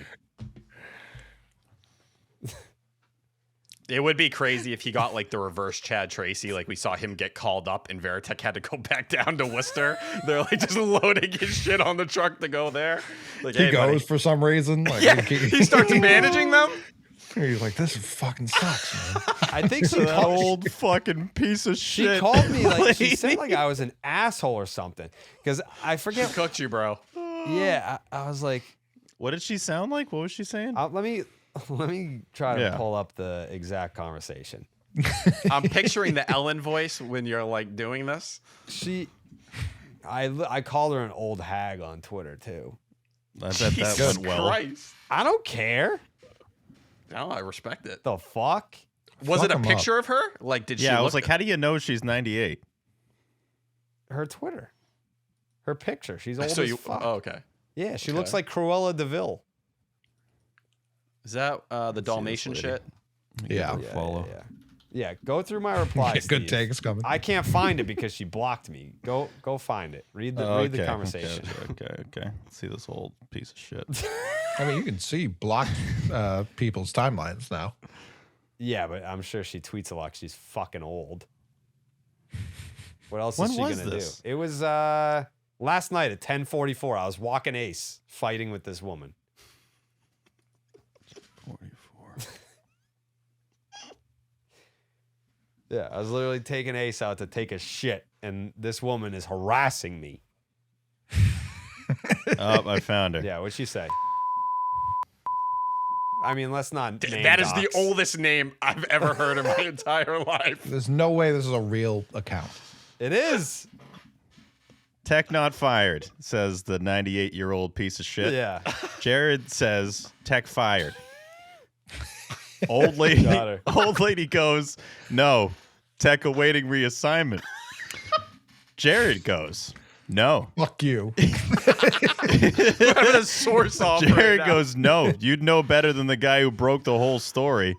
Got her. And I think that was it for her. No. I don't see a reply. It doesn't show the one that she did to that. She might have deleted it. Wow. No way. No way. No. It's got to still be there, Steve. I'm sorry. I swear to God, her reply she to tweets that. so much about cats. Her Oh reply my to that God. was like, "Fuck you, asshole!" Like he's. I was like, "What the hell?" This lady just retweets cats all day. I can't even find the reply. Yeah, she was really mean. Would you say she was like old? Maybe She was so old, dude. Yeah. Maybe she died. Jesus Christ. no. She's T. been retweeting cats all day too. She's All a- day. No, super alive. Dude, I'm still trying to get. I've been scrolling for like 30 seconds. It's all cats. Yeah. Oh, there's another one. Yeah, that's what crazy. the hell is going on here? Anyways, yeah, all I mean, that to say, cats kind of built the internet. all that to Good say, yeah, he's not taking that reassignment. He's not taking that. I'm so sick and tired of fucking people citing goddamn sources that didn't have it first over here. Jesus, like even yes, T, I'd like you to acknowledge me. for what? I sourced you on the news. Huh? Like when I did my aggregation of everyone getting fired, I credited you. Oh, well, yeah, you did the correct thing. Thank you. You typically did do the the correct wrong thing. thing. You don't get credit for when you finally don't fuck it up. Yeah. What is up with this account? I'm still scrolling. She I thought- buried this shit, bro. It has to be horrendous. I thought Fleming broke into the stream for a second. What the What? fuck is going on? I can't believe what the fuck is happening. They really fucking fired everybody. Yeah. That is how I read his text messages yesterday in the scoop shop. This is a shit show. Dude, I'm still scrolling. This is ridiculous. I need to find it now. You're fucking this up. It was 24 hours No, ago. I'm not. That's crazy, bro. What's the name? Dude, check her account. There's Hold like on. 8,000 posts. Let me see. Let me I mean, see. yeah, she seems It's very funny that she's just like all cats and then like, no, Jared, fuck you. Yeah. Tech was reassigned. Mhm. Like takes a little break to talk about Jason Veritek. yeah, it's always the cat people, man. No offense to anyone listening or watching at home right now that's cat people over dog people, but that there has to be like a personality type in your brain with the wiring where just people that are cat people and then people that are dog people, if you put them together, it's like they don't go well together. Cat people should be with cat people and dog people should be with dog people. I agree. Those people don't belong together. Right? Yeah. These That's all a dead fucking giveaway. stray cats? T, tell me how long it takes you to scroll. I Dude, just now found it. I'm sorry, Steve. Like, this is insanity. I'm scrolling hard on a mouse. I'm still nowhere near it. I finally found it. Yeah. So Jared said, no, you'd know better than the guy who broke the whole story in obviously a mocky way. She goes, go fuck yourself. It's been widely reported. Yeah, Which is- that's what it was. Yeah, she told Okay. me to go fuck myself, and that's not nice. That's not nice. That's when. That's how you get called old. You know. Yeah. Then I you just can followed unleash her. being mean. Yeah, that's not nice. Wow. Okay. You're not wrong. Quite an exchange. Yeah. Ace did piss after that, so Okay. Where? outside. T, why are you blurry? I don't know. I'm thinking about Ace. Next line here says, we got a triple for Sedan driven in by WC40, and that's a nice finish to a fun day. 8-1 Sox in the ninth. That obviously would not be the finish. Next line here says, grand slam for Andrew Monasterio. It's about damn time they got a guy who can do some damage against lefties. Christ. 2-1 Sox in the ninth. Caleb Durbin's first Red Sox home run coming off a position player is perfect. 14-1 Sox in the ninth. WC40, 3-run bomb. They took the fireworks thing personally. 17-1. Next line here says, I doubt they're going to go on some generational run from here, but maybe this is the start of some sort of chipping away process. They're certainly not good, but they're definitely not as bad as they've been this season. We'll see. Red Sox win 17-1 to improve to 10-17. You were onto something. Yeah. This lady loves Led Zeppelin too. Like she's just all about Zeppelin. Yeah. Well, Zeppelin. Yeah. One of the crazier accounts you'll ever see. Yeah. I thought she'd be like nice. The grandma from Resident Evil. Yeah, I thought that she would be nice when we first started chatting, and then she just got real aggressive. Yeah. Go fuck yourself. Yeah. You show her to your mom? I'm sorry? Did you show her to your mom? No, I heard you. I just don't understand why you would think I would do that. Well, you couldn't hit her, but your mom could. I mean, no. You never had your sister beat someone up? No, but so I was kind of like a simp cuck and a long probably Jeremy, cut that. Huh? Those were the words I expected after have you had your sister beat someone up? What do you got, Jerry? I think I was like a senior in high school, and I was like, I really like this girl, and she was such a hoe. But I really liked her, and she would basically just like go to parties and then like hook up with a million dudes, and then she would like hang out with me after because she was like, yeah, like I can't really be seen with you. It would be bad for my reputation. And then she, I guess like she was like leading on this other dude, and he bought her a new cell phone, but he had a girlfriend. And then the girlfriend was like, I'm going to beat your ass if you don't pay him back for that cell phone that he bought you. And then I found out about it, and I paid for the cell phone. And that, yeah, total just cuck behavior. Simp cuck. And then my sister found out, and she was like, bitch, you're going to pay my brother back for the money that he paid for that cell phone. How did she say it? You're going to hey, you little fucking twat. You're going to pay my fucking brother back that $200 fucking dollars. I don't care how long it fucking takes you, but you're going to, even if you have to pay him fucking $5 at a time, he's not going to pay a single fucking dime for that phone. Okay, you fucking understand me? And so then what she did was she would just, I don't want to say never. She would drive by the house like once every like couple weeks or whatever and put like an envelope in the mailbox, and it would have like $20 at a time until she paid back the full phone.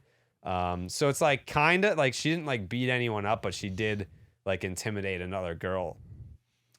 I kind of respect that she did a little payment plan there. It's like, you know what? Like I'll get it to you, but I can't do it in one big only chunk. because my sister threatened her. Yeah. That she wouldn't have done that Jenna. otherwise. I don't She would blame have her. been like, thanks for the free phone. Like some fucking cuck is gonna buy this phone for me. I'm not paying for it. I'm sorry some woman took advantage of your kindness. Oh, it happened. Yeah, that was my whole life. Yeah. I wouldn't do that.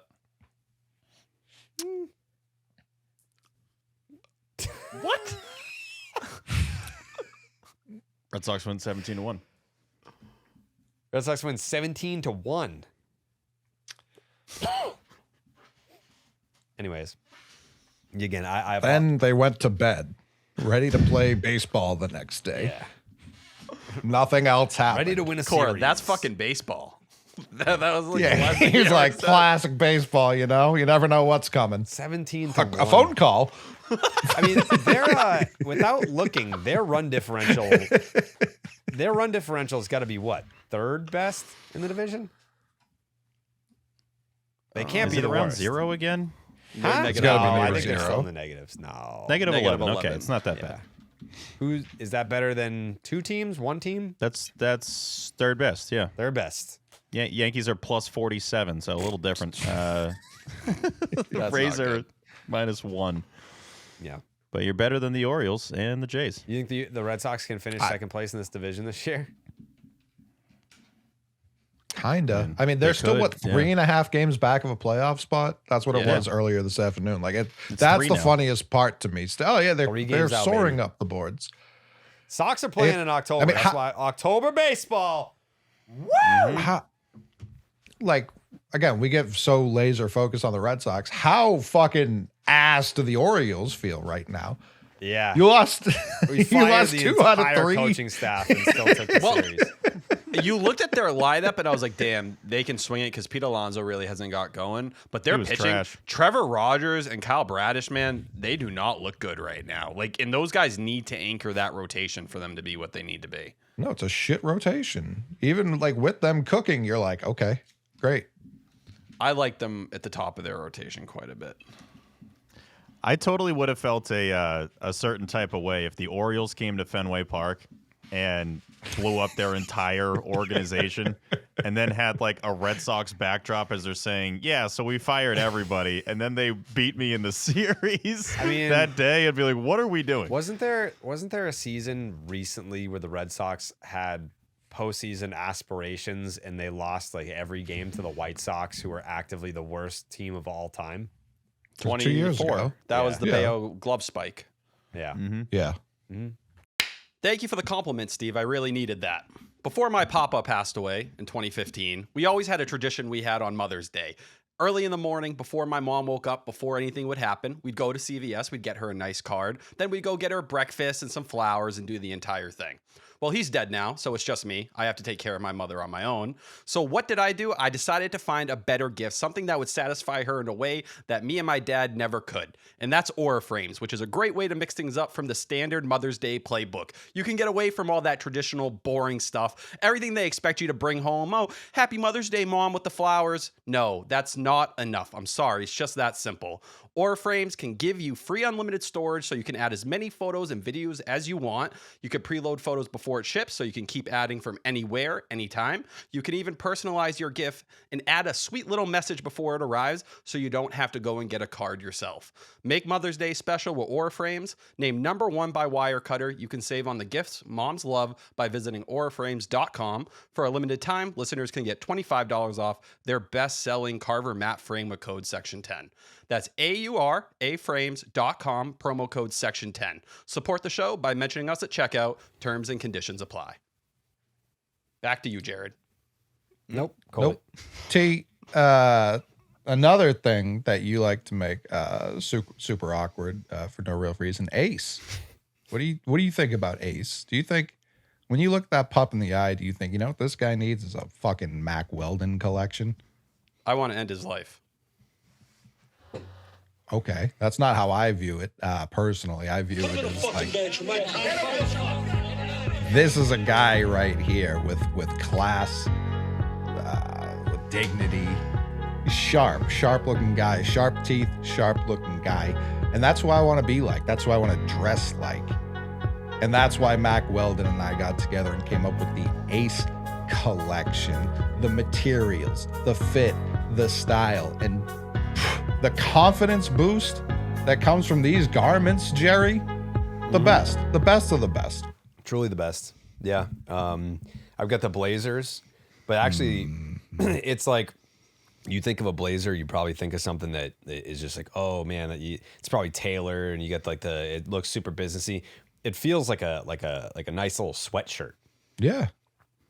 It's very clean, very perfect. Mack Weldon balances classic pieces with updated details to keep you looking sharp. Not flashy, just classic, always in style, and made from the world's most comfortable performance materials. With the Ace line, ease and self-assurance have never been more comfortable, crazy comfortable, but elevated sweatpants, shorts, sweatshirts, and even blazers, like Jerry was talking about. That's if you're lucky enough to grab one while they're still in stock. It looks like a blazer, feels like a sweatshirt. Get lost in comfort with our half zips, pullover hoodies, bomber jackets, and crew necks. Probably don't need the bomber jackets as much, but right now we're in that little in-between. It's not winter anymore, but it's not summer either. This stretch of spring is just, you leave the house in one thing, you're taking it off when you get there. You need it even more so on the way home. It's a mess. That's where Mack Weldon really comes in handy. They've got all new relaxed sweatpants, carpenter sweatpants, and classic sweatpants available in 5 new colors. Mack Weldon clothes are designed to fit your style and the demands of modern life. They look like regular clothes, but feel like the latest in modern comfort. Get moving with Mack Weldon. Comfortable anywhere, Go to macweldon.com and get 20% off your first order of $125 or more with promo code section10. That's MACKWELDON.com, code section10, SECTION10. Go there now. April 26th at the Orioles. First line here says, Roman's back feels better today of all days. Next line here says, this just feels weird. No other way to describe the vibe. Just very weird. Next line says, not sure why we didn't challenge there. Seemed worth a shot at this point. Who cares? That was in the second. I'm like 100% certain that like they hadn't gone through that yet, like that entire process. Like Mike Brenly's so on top of shit. Yeah. There's no way he didn't tell them the right thing. I think they just didn't have like a good setup with the phone, and it was like, all right, just don't keep do it it. fucking moving. You're probably right, T. I fully believe, because then that would have been one of the first impressions of all of Red Sox Nation for Chad Tracy. Like, if he messes that up, they don't get it right, then he's like, fuck, they're going to think I'm terrible at this. So I do think the clock just ran out, because Brenly challenges that 100 out of 100 times. Well, he also doesn't have a bench coach. He was Breslow was saying. Roman was like pointing over there. Yeah, like we want to have someone that he's comfortable with in the dugout. If we're going to hire a bench coach, we want it to be someone that he's familiar with and makes him comfortable. So it's like I'm pretty sure Wally was in there on the phone, and he can't verbally communicate. So no. Yeah, Wally's. Yeah. Oh, shout out Wally. Shout him out. Friday, Felger and Maz coming through with "We Want Milliken" sign. That's my fucking guy right there. Spelled your name wrong though, so I'll take it. Yeah. 2 L's. Everyone thinks it's one. I Two don't. L's. Your name's a little tricky, T, and I've spelled it before, No. because then you think it's Millie like Ken. the E, the I. Yeah. It's a good way to do it. Millie Ken, like Ken doll. K-I-N, that you can get you there. We were close. Hey, Wally's not like a speller. That's not his thing. Yeah, he He's doesn't gotta have go 5 school. fingers, right? Yeah. Yeah, it doesn't have all the fingers. Yeah. No problem. Andrew Monasterio might be the best player on the team. RBI knock makes it 1-0 Sox in the 5th. Next line here says Basayo is going to be a problem for a while. This was a home run to make it 3-1 Sox. Where the fuck did the other 2 runs come from? What happened? Wait. What's up? I went from Where are you 1-0 right now? to 3-1. WC. Yeah, there you go. Oh, the So- homer. 2-run blast. I guess I tweeted it and didn't put it in the notes. Yeah, I was very distracted That's fair. today. Dude, the way the wind was blowing, like Willier should have Crazy. easily had a home run. Like the launch angle and the exit velocity, someone had the stat. It was like one of like 3 last year with those numbers that didn't get out. And even Rafaela, like that ball probably gets out if the wind wasn't blowing in either. Yeah. This is going to be the most awkward Ketchup ever. RBI triple for Sedan. 4-1 Sox in the 6th. Myers a bum. RBI knock makes it 5-1 Sox in the 6th. Gunnar Henderson is also quite good. Home run. I don't care about solo shots, by the way. Don't put in the notes that I care about that. 5-2 Sox in the 6th. Connelly early. He goes 92 pitches, 59 strikes, 6 2/3 innings, 4 hits, 2 earned runs, 1 walk, 4 Ks. Did give up the 2 solo home runs. His ERA is 2.84 T. What was Connelly early doing today? Yeah, the arsenal was essentially what it's been the entire time. The velocity was up half a tick, which was nice to see because it's been a little inconsistent. In that 7th inning, he topped out at 97.3. So when you talk about arms that can kind of hold back for certain moments and do it when they need to with, the velo, he was able to do that in this start. Also, the longest start of his big league career, 6 2/3. I feel like because of how good he was last year, we sometimes forget that those were some of the shorter outings. The one weird thing, first 8 starts in the big leagues, he never gave up a homer. 3 starts in a row now, he's given up one. But if you don't walk guys, and that's been the problem for him at times this year, or hitting guys, then it's okay to give up the solo shots. They're not going to hurt you that much. They're all solos, right? That's it, both of them. Yeah. And he had an extra inch of induced vertical break on the 4-seam fastball, getting it to 17, which is exactly what Crochet has as well. Bet you Those want two an spend extra inch short fuck. You're right. Those two talk, man, all the time. Like it really seems like one of the closer relationships on the pitching staff, which I think for someone like Crochet, he said he's learned a lot from early, which is kind of crazy. Keep those two connected.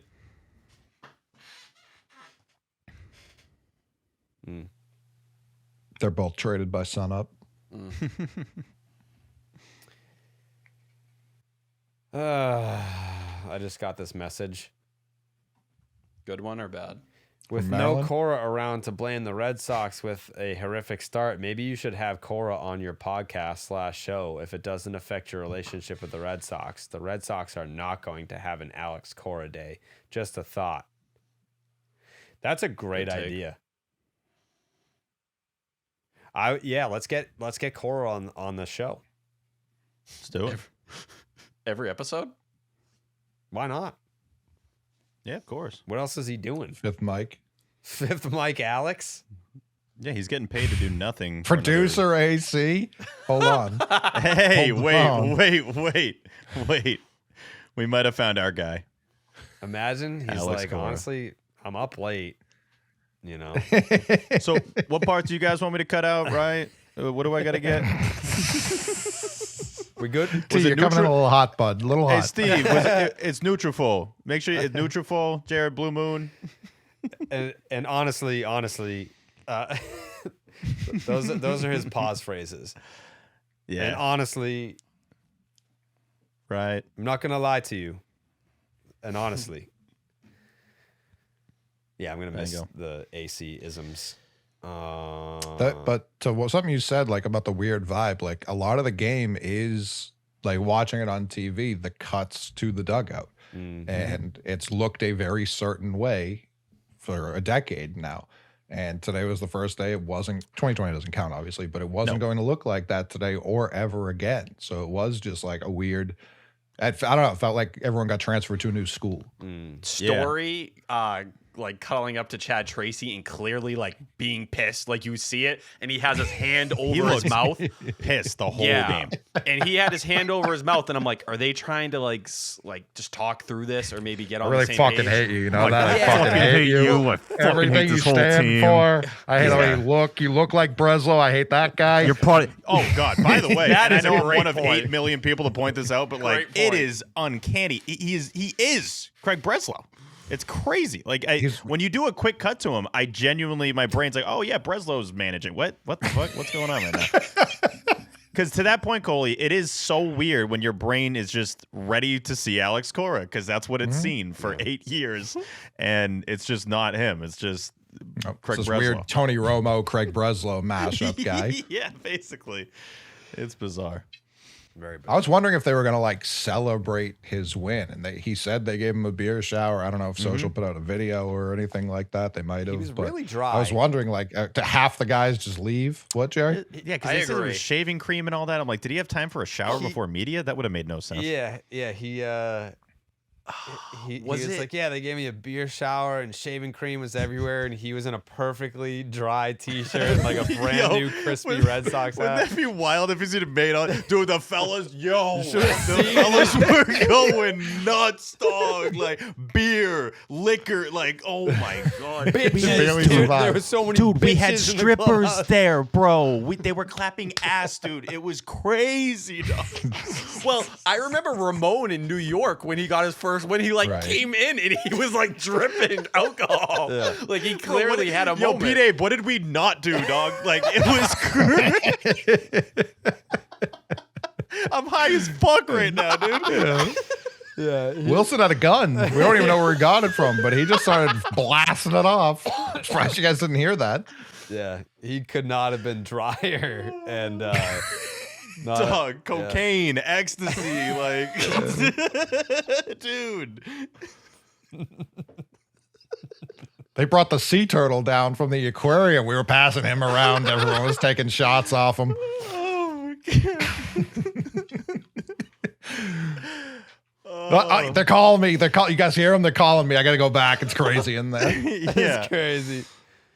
They just ask him about like, you know, how do you see the team today? Like, how was the lineup? Dude, beer pong, like where it's everything, bro. Bad bitches. Like, are you hearing me?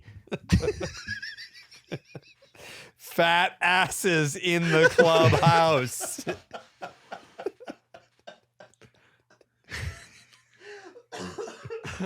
we had everybody do it. It was just like They go in the club. AC's in there. He's loving it. The whole Veritek's back. Everyone, the boys. dog. We were throwing ones, Ian Brown. Like it was nuts. They go in the clubhouse and all the players are just on their phones, just like sitting in their lockers. Place is spotless, like it's the cleanest clubhouse of all time. Single balloon, one balloon. It says happy birthday. They're like, that's the only kind they had. They didn't have any other balloons. Yeah, that's all they had at Shaw's. I don't know what to tell you. Wow. Yeah. Next line here says TikTok, chicks. And sliding catches, and that was in the bottom of the seventh. Great play by Meyer. Oh, that was sexy. Yeah, great play by Meyer. This is very minimal effort notes for this game. It's the next line here says fucking Gunner again, RBI knock, 5-3 Sox. Next line, Chappie gets the save. Weird day. Red Sox win 5-3 to improve to 11-17. Yeah, this game by far the most half-assed notes of all time. I was not there today. Thank you. I feel like not enough people are talking about the Chapman now having the second most strikeouts among relievers of all time, and he's like 22 away from having the most strikeouts ever for a reliever. Yeah, that feels like a pretty big deal. That was kind of swept under the rug. I'm like, that's a massive thing. Like as a reliever, there's a lot going on. Yeah, fair. Yeah. But when Why are we not talking about Chappie right now? What the hell are you guys second doing? Also, like when he gets one, plenty of time will have passed. We can celebrate one. I just feel like that's like something to keep an eye on. Like, damn, like the reliever who had the most strikeouts of all time. Like, that's a hell of a thing to have on your resume. Yeah, I do like that it's simple. It's not this like specific stat where you got to have 5 different qualifiers. It's like, yeah, reliever with the most Ks. Boom. Yeah, I know that Alex Cora, Jason Veritek, Kyle Hudson, and Ramon Vasquez and Pete Fatsi just got fired, and Dylan Lawson, and Joe Cronin. I know they just got fired, and Chad Tracy's got cocaine and bad bitches in the clubhouse. But did you see Chappie? Second all time. Number 2. Dude, Number 2, passed baby. Gossage, dude. Yeah. Number 2. Why isn't anyone talking about that? Everyone wants to be so fucking negative around here. We got number 2. When I saw that, I was just like, oh, that's cool. Yeah. Number 2. See, that's a final thought if I've ever heard one. Yeah. Yeah. I'm sorry. The cocaine. Instant draft grade on that interjection that you raised your hand for. That's an F-. T, do you like? What's your? Have you ever spoken to Chad Tracy before? No. What do you know about him?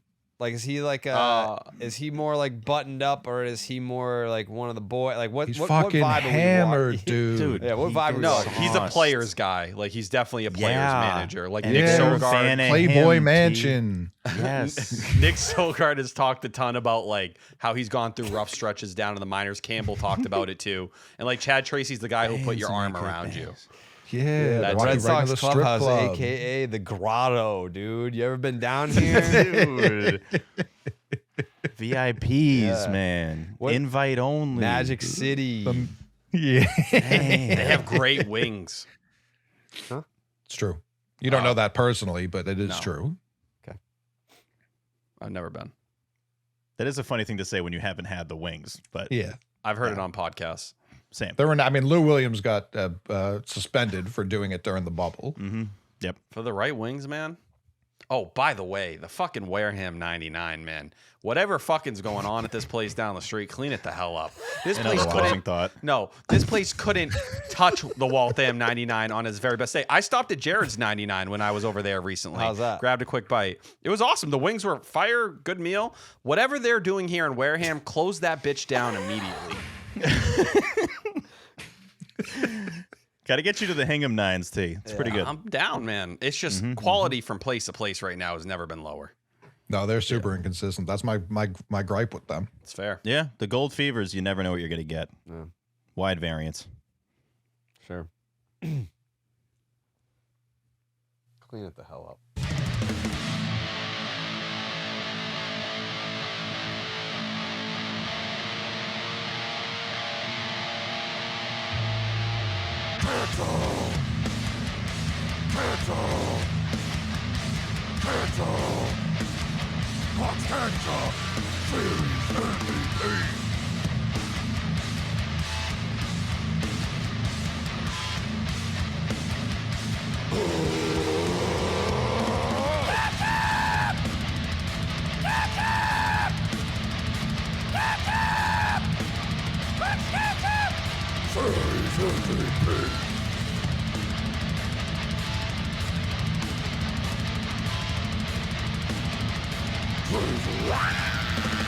Clark's Ketchup Series MVP brought to you by Clark's Ketchup. Drizzle that ketchup. Wow, what a weird day to be doing ketchup, but that's not going to stop us from drizzling.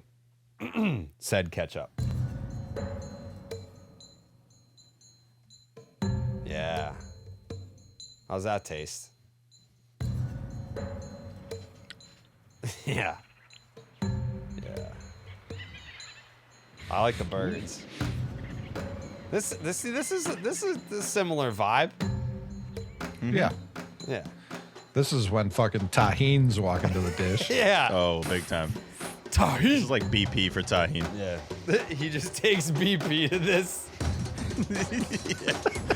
Blasting over the Fenway speakers. Yeah. Okay. The Clark's Ketchup Series MVP vote. Let's go with the McMahon. Yeah, I've kind of thrown out the entire 17-1 game. Not to anyone's fault of their own, but it was a different era of Sox baseball, and I do feel like today was the more important game, not only because it was the one that granted you the ketchup, but it was the Chad Tracy Sox. It was the new era. It was, like you said, weird vibes all around. And a lot of guys were pretty decent at the dish today. A lot of guys were decent with the glove today, but I am going to give it to Connelly early. Like, wow. You saw what happened on Friday with Bello. That game was over fucking immediately. Today, it's hard for me to point to one hitter and be like, that was the guy who carried the load. I think there are a couple of guys who did that quite well. But like we said, longest start of his career, carrying velocity deep into the start. I probably would have kept him out there even one more guy, let him finish that out. I didn't think he was really showing much signs of struggling at that point, but he stepped up when they needed him most, and I'm giving it to Todd Connelly early. Steven? Yeah, pack it to Chad Tracy for his first win on the Red Sox. I really thought he handled himself super professionally today. That's a weird spot to be in. It's probably one of the weirdest spots you could ever be in the baseball world, knowing that your friends got fired and that's why you're getting the promotion. But handled it well, and I thought he kind of looked the part. I'm not going to lie. When we did the emergency pod, I thought it would feel more uncomfy with just the appearance. He kind of fits in that dugout, and knowing half the team from experience definitely helps. Caleb Durbin, you get a packet for hitting a home run off a position player, and that is exactly how I expected you to get your first bomb of 2026 and your first Red Sox home run. Andrew Monasterio, great series for him. Grand slam, didn't know that was legal for a Red Sox player to do that. And a packet to Alex Cora for everything he meant to this organization and this program. But yeah, I'm going WC40. Wow. WC40 has just been the most consistent player on this team. He's a guy that doesn't matter if chaos is going on behind the scenes, and if he's part of the chaos, he is going to perform no matter what. 2 dingers, 7 RBI in this series. The homer in the finale was very ketchup-y. Those are the moments in the series finale on a Sunday where you're like, oh, that kind of feels like that has some ketchup attached to it. My Clark's Ketchup Series MVP is Wilson Contreras. Okay. That's 1 vote Connelly early, 1 vote WC40. Tyler Milliken, your vote. Yeah, I'm going to go Connelly early as well. Wow. Rare time giving it to a pitcher like that, but I do think today, for a pitcher who is only in his real first big league season right now with all the chaos, everything going on around him, to go out there and just be that consistent guy who didn't look phased, didn't look uncomfortable. Even after the game when he did shut out AC, he said, just another start out there. This was such a pivotal game, it felt like, for them to win the series, but start this era in the right way. Because they go out and lose this game today, it's just adding on this red or this awful gray raining cloud on top of everyone. Connelly early going out there and doing what he did, he set the tone. You had an easy kind of pipeline to Whitlock and Chapman. You didn't have to overthink it. So I'm going to give it to Connelly early. In terms of packets, you guys mentioned Wilson, Andrew Monasterio. I'd give one to Cora too. Willie Abreu with a couple nice swings in this series. Connor Wong deserves one. Clearing the bases and breaking that game open 7-0 and helping Garrett Crochet in that start with the fastball. I'm not going to lie. If he had a good game today, I would have really pondered giving him the ketchup. I'll give it to Connelly early, though, instead. Who caught him? Second start in a row. Okay, that is... This song is incredible. I'm in. That's 2 votes Connelly early, 1 vote WC40. Make it 1 vote Cedon Rafaela. Cedon. He had his fingerprints all over the series. As always, great defense. Had the triple, eventually got driven in. He had 2 hits in the same inning in the 17-1 game. Also performed offensively today. And like I said, I'm getting to a point with Cedon where when he's at the plate, I'm not like, here comes a swing and a miss on a ball that's bouncing in the left-handed hitter's batter's box. You're still going to get that, but like, you're not only going to get that. Like, you're absolutely still going to get that as part of the experience, but you're also going to get, like, I love the fact that, you know, a lot of the base hits up the middle now for him, they're on pitches that are 2 inches above the strike zone. Like, so I'm as growing up a Vladimir Guerrero fan, I love a bad ball hitter, and he's absolutely a bad ball hitter. So give me Cedon for my Clark's Ketchup Series MVP. Ruining the Clark's Ketchup Series MVP vote, as always, Chris Cotillo. He said Tom Warner for skipping the trip and having peace in his life. That's better than the Greg Weishart one. So that is 1 vote Cedon, 2 votes Connelly Early, 1 vote WC40, 1 vote Tom Warner. T-Dub. Tom Karen voted for Cedon Rafaela. OB voted for Cedon Rafaela. Wow. Jemai Webster voted for Alex Cora. One last time, he said. Lenny DiNardo. Connelly Early. So that is 3 votes Early, 3 votes Cedon, 1 vote Tom Warner, 1 vote AC. Will Middlebrooks. Brooksy. Monasterio. I'm shocked it took this long, honestly. I know, he would have had been a my great number 2. series. The Ketchup Crew. Patreon.com/Section10 podcast. If you are part of the Ketchup Crew tier, you get to vote for Clark's Ketchup Series MVP. And the Ketchup Crew, well, they voted for Andrew Monasterio. So, that leaves 2 votes. Will Fleming and Lou Merlone. As it currently stands, 3 votes for Cedon, 3 votes for Connelly Early, 2 votes Monasterio, 1 vote AC, 1 vote Tom Warner. So, Warner can still tie. Warner can still tie. So can AC. Yeah. But it's coming down to Monasterio v. Early v. Cedon. To the boys we go.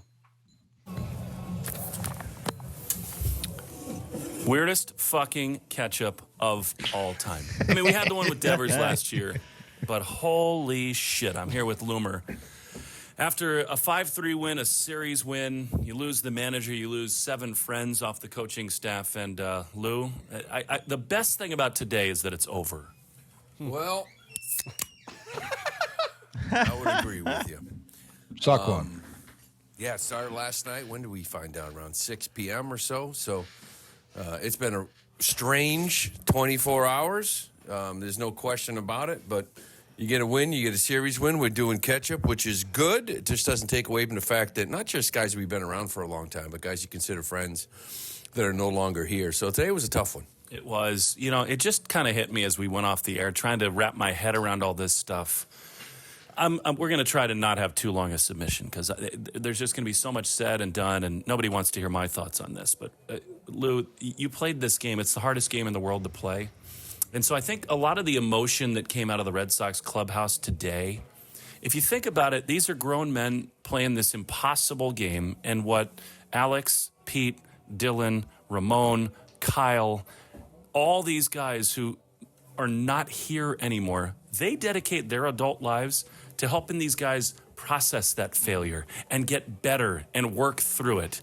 And it's just not an easy thing at all to process that these guys who do that for you are no longer here. Yeah, it's it really is a family. You spend so much time, there's communication all off season, and every single one of those guys, their main goal was to make everybody better. And Cora, to be honest with you, he's a father figure to a lot of these guys. Like he's all they've known as manager for most of this team. So, not easy. And to be honest with you, it happened to me with Jimmy Williams, where you sort of realize that people's jobs and lives are affected, and you look in the mirror a little bit. Like, this is happening because we're not performing, and that sends shockwaves in a clubhouse sometimes.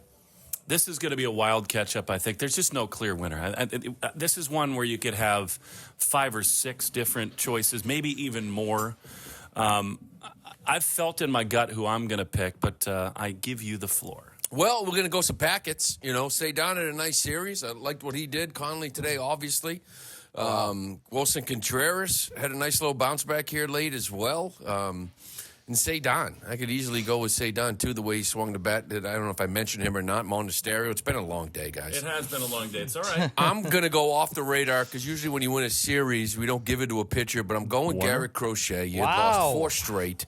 I was worried about that. What's going on with him, and he went out there and shoved. Got a couple tough spots, got the outs he needed, 6 scoreless. I'm going Garrett Crochet. I mean, I totally love that. I get it because they needed that game so badly.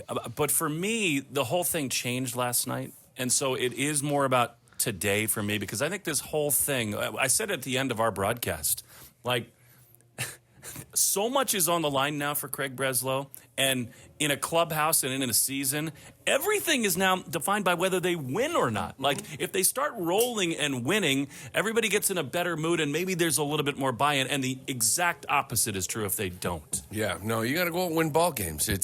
Listen, they made this move very public. Sam Kennedy, it was Craig Breslow's call, very bold, because they believed in this roster. Now you got 134 games left. You got to see this roster perform. And, like you said, Breslow, this is a tough call, and kind of all eyes on him. Yeah, no doubt. So I thought about a lot of different guys, big numbers from Cedon and Contreras, packets all over the place. But to me, as much as you needed Crochet, the offense was no good either. There were signs in game 1 where the Orioles scored 10 runs on 20 hits. But I thought that Monasterio setting the table with the double the other way. And then today, with all that was going on, driving in that first run, I just think you could see it in the dugout. It took the air out. I thought that was, to me, the biggest swing of the weekend. Yeah, no, he was great. He was fantastic. He looked good, too, at short, and made a couple nice plays. So he's been good for you. Gives you quality at-bats, and that was a big one today, getting the board. Yeah, and in some ways, it's kind of a microcosm of this whole idea, like get more out of the players you brought in. So I can't say it with any conviction, but I feel that way. I really thought those swings were awesome. And what a weird weekend in Baltimore. We will not forget it. But for me, the Clark's Ketchup Series MVP is Andrew motherfucking Monasterio. It's a 3-way tie. Sickening behavior by both of them. It's a 3-way tie. What the fuck do we do? What have we done? There's been ties. What do we normally do? It's like, wasn't Will the tiebreaker sometimes? We never came to a decision whether or not he was the tiebreaker. And also, we've never had a 3-way to my knowledge. No, it's always been no chance. Do we so call even someone? then, do we call Cora? Whoa. Imagine. Who you got, dog? He's like, really pitched his ass off today, man. he's like, shout out Warner. I think I should get some consideration, right? It's 3 votes Cedon, 3 votes Early, 3 votes Monasterio. Steve has to feel like an asshole right now. I thought I wasn't going to be the only one with WC-40. Well, he had a you good are. series. All right, whatever. I mean, wasn't the Ketchup crew kind of agreeing with me? Yeah, he was second on their Okay. ballot. Just want to make sure I'm not losing it. Should we get Mikey? Oh, yeah. That's perfect. Mikey and Bagzewski, right? Yes. Well, that's 2. They could each. Yeah, they could true, make. true. They could make this 2-way. I feel like it puts a lot of pressure on them because they know who they're like. we gotta like call someone who doesn't know what the That's voting's fair. at, so that Does it's someone have 2 right now? Could this become a 4-way before you do this? Someone have 2? I don't think so. Warner? No. Yeah, Warner's still got 1. The single votes are Crochet, AC, and Warner, T-Dub. and WC40. And WC40. I will say this is probably the most diverse vote we've ever had. I mean, this Sure. is crazy. Yeah. We've had more people line up on like the Nationals bullpen than we have on this series. Yeah, and like, Zach Kelly. Like, what the hell? Yeah, it's a tough scene. I don't hate like the power of friendship, team unity carrying through, being a 3-way tie. I really don't hate that. I do like a phone a friend. That's kind of dramatic. I was worried Crochet was going to get one. Like it made sense. He was the stopper. I think today him as a leader made a lot of sense. Good take. I mean, I could ask Matty Backpacks. He's been on the. Oh, yeah. he's been It's his awesome. first series, He has right? been awesome. He's really good on the post game. Really good. As much as Yeah, he's everyone definitely hyped been up good. Rich Hill, he's shown he can do it too. Let's not throw Rich Hill down. That's a classic team move there. Get Dick Hill on the phone right now, Jerry. I think Rich Hill was could. great, but I think we have to acknowledge, man, there's a lot of people that get into that seat and stink. They blow. And Matt Barnes is good. Stinking and blowing is tough. Yeah, no, Backpacks was definitely good. For that to be his first series is crazy, by the way. That's how you step into this job. Wild. Perfect. Yeah, that's the answer. Let's do it. I texted him. I don't know if he's gonna be awake though. He I got think you got to free, give him breakfast. You got to give him the option of all 3, like because if they go off board, it doesn't help us at all. Yeah, that's a good point. Yeah, say it's between these 3. Yeah. I don't know. Let's just keep it rolling and then see what he says, right? Yeah, I guess. He's probably exhausted, but Who else even is there? Text Catillo and tell him to pick a real answer. That's not bad either. We could text Wally. I mean, a lot of this comes down to Get Catillo. Wally involved. Yeah. And then what? The first person to reply, that's what we count? Matt Barnes versus Wally. Listen, respectfully to Backpacks, if Wally responds, that's the vote. Yeah, that is it. He might pick Maz. All right, I texted Wally. All right. Fuck. I think Matt's asleep. Yeah. I mean, it's 10:52. It's not that late. But No, it's not. And shout out to Backpacks. He interacts with a lot of the 10 posts on IG. yeah. I mean, I would make him a permanent Ketchup voter if he was doing. I mean, I don't know how many games he's doing. I think it's maybe like No, or it's series, whatever. it doesn't feel like it's going to be a bunch. They're mixing it up a lot. In studio, Yeah, seems like it. We We got got my Manny guy Del Riccardi. Ricciardi. If he's my guy, I should know how to say his name. Yeah, Ricciardi.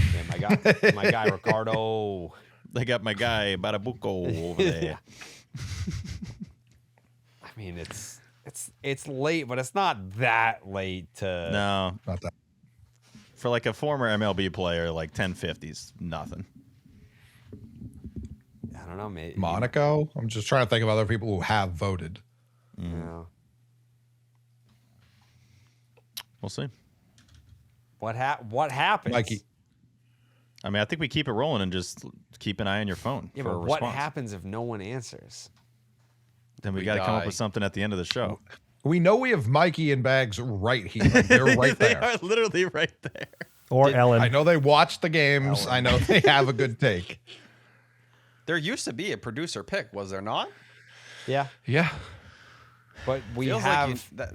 two now, and they Yeah. they know that they can just snap their fingers. Also, and if I create- know Mikey like I think I do, I think I know But who he's picking. These He's going guys, WC40. Yeah, that's what I'm saying. I think he's joining me. Eamon and 2K are very noble men. Like they're not. it would be people just very looking to funny if create they fires. picked WC40 and it became And it's a a four-way tie. four-way tie. I think that's what it is now. I'm giving both. I'm assigning their votes to WC40. Eamon, I saw that Me- mic. Me and Bags are going to discuss on the side. Stand by. Okay, good. I love how much drama is involved with this. Here vote. come This- 2 votes for WC40.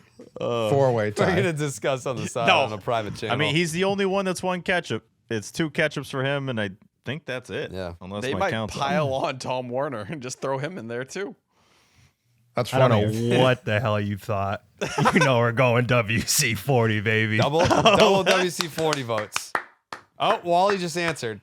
Oh, If he says WC40, this would be a crazy comeback. Okay, so all right, there's 3 votes Sedan, 3 votes Early, 3 votes Monasterio, and 3 votes WC40. WC40. Okay. Does he want to call? There's going to be so many names in this graphic for Corey.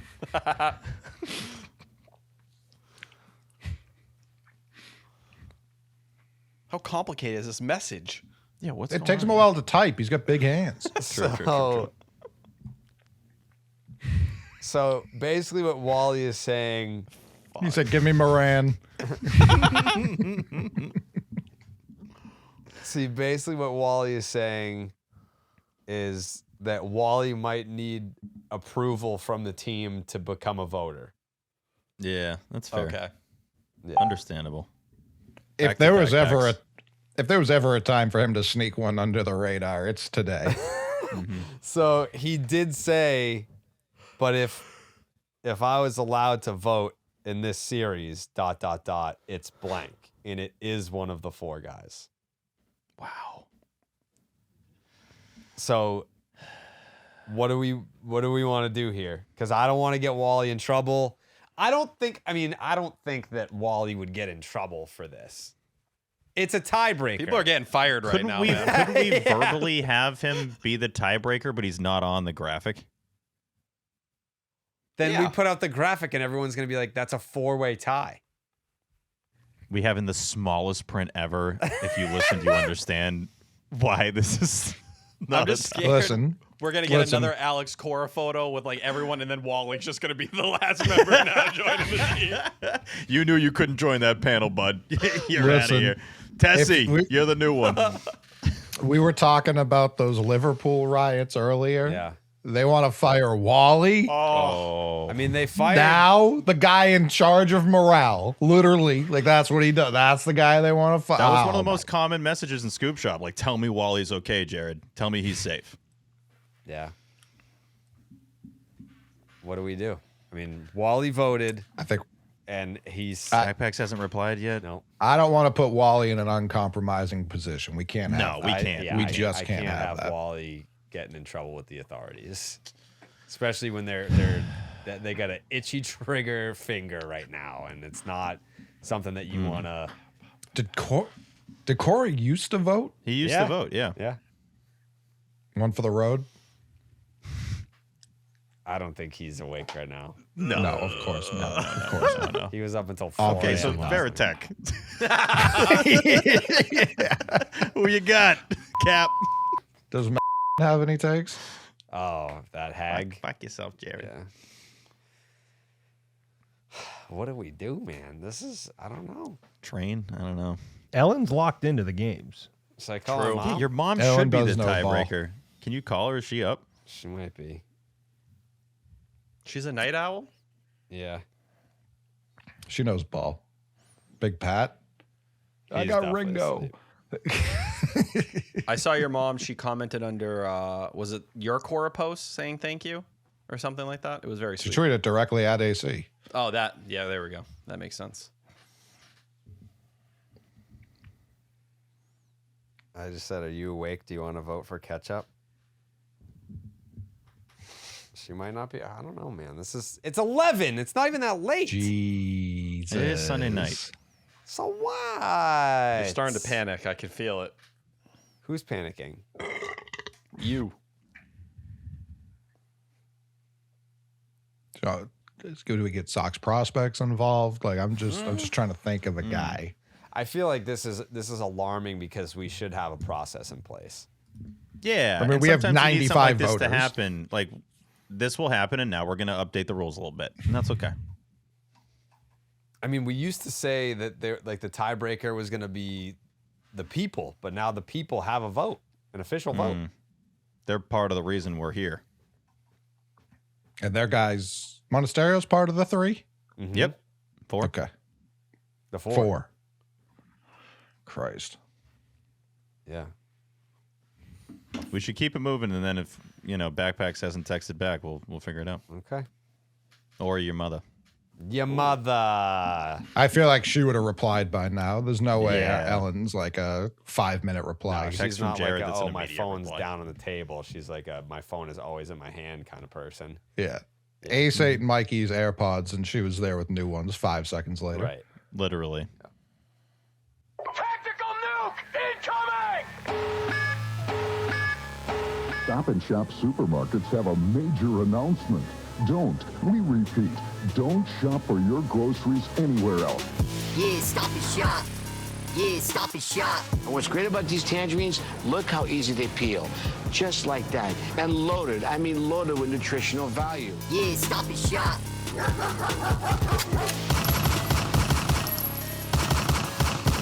Double kill. What's better than having to Stop and Shop, getting it done for all of you? The Stop and Shop look ahead, brought to you by Stop and Shop. Head on down to Stop and Shop right the fuck now, and you can get 10 cents off your tangerines when you buy at least 5 pounds of tangerines only at Stop and Shop. This is going to be a 3-game set against the Toronto Blue Jays that begins tomorrow. 7:07 start time. Love that. It's going to be Ronhair Suarez versus Dylan Cease, Peyton Tolley versus Trey Savage, the returning Trey Savage, and then Brayan Bello versus Max Scherzer. Ugh. Game 1. Ronhair Suarez is 1-3 with a 4 ERA, a 1.15 whip, and a 6.3 strikeouts per 9. He has either allowed 4 earned runs 3 times or 0 earned runs twice in his 5 starts this season. Dylan Cease is 1-0 with a 2.10 ERA, a 1.29 whip, and a 15.4 strikeouts per 9. That's a real strikeouts per 9 number. That's pretty crazy. He had 12 strikeouts in a game twice this year. Peyton Tolley, 6 innings, 3 hits, 1 earned run, 1 walk, 11 strikeouts. He had a 70% whiff rate on his curveball against the Yankees, 7 whiffs on 10 swings. Trey Savage, 1-0 this year, 3.21 ERA, 1.43 whip, and a 10.3 strikeouts per 9, making his season debut.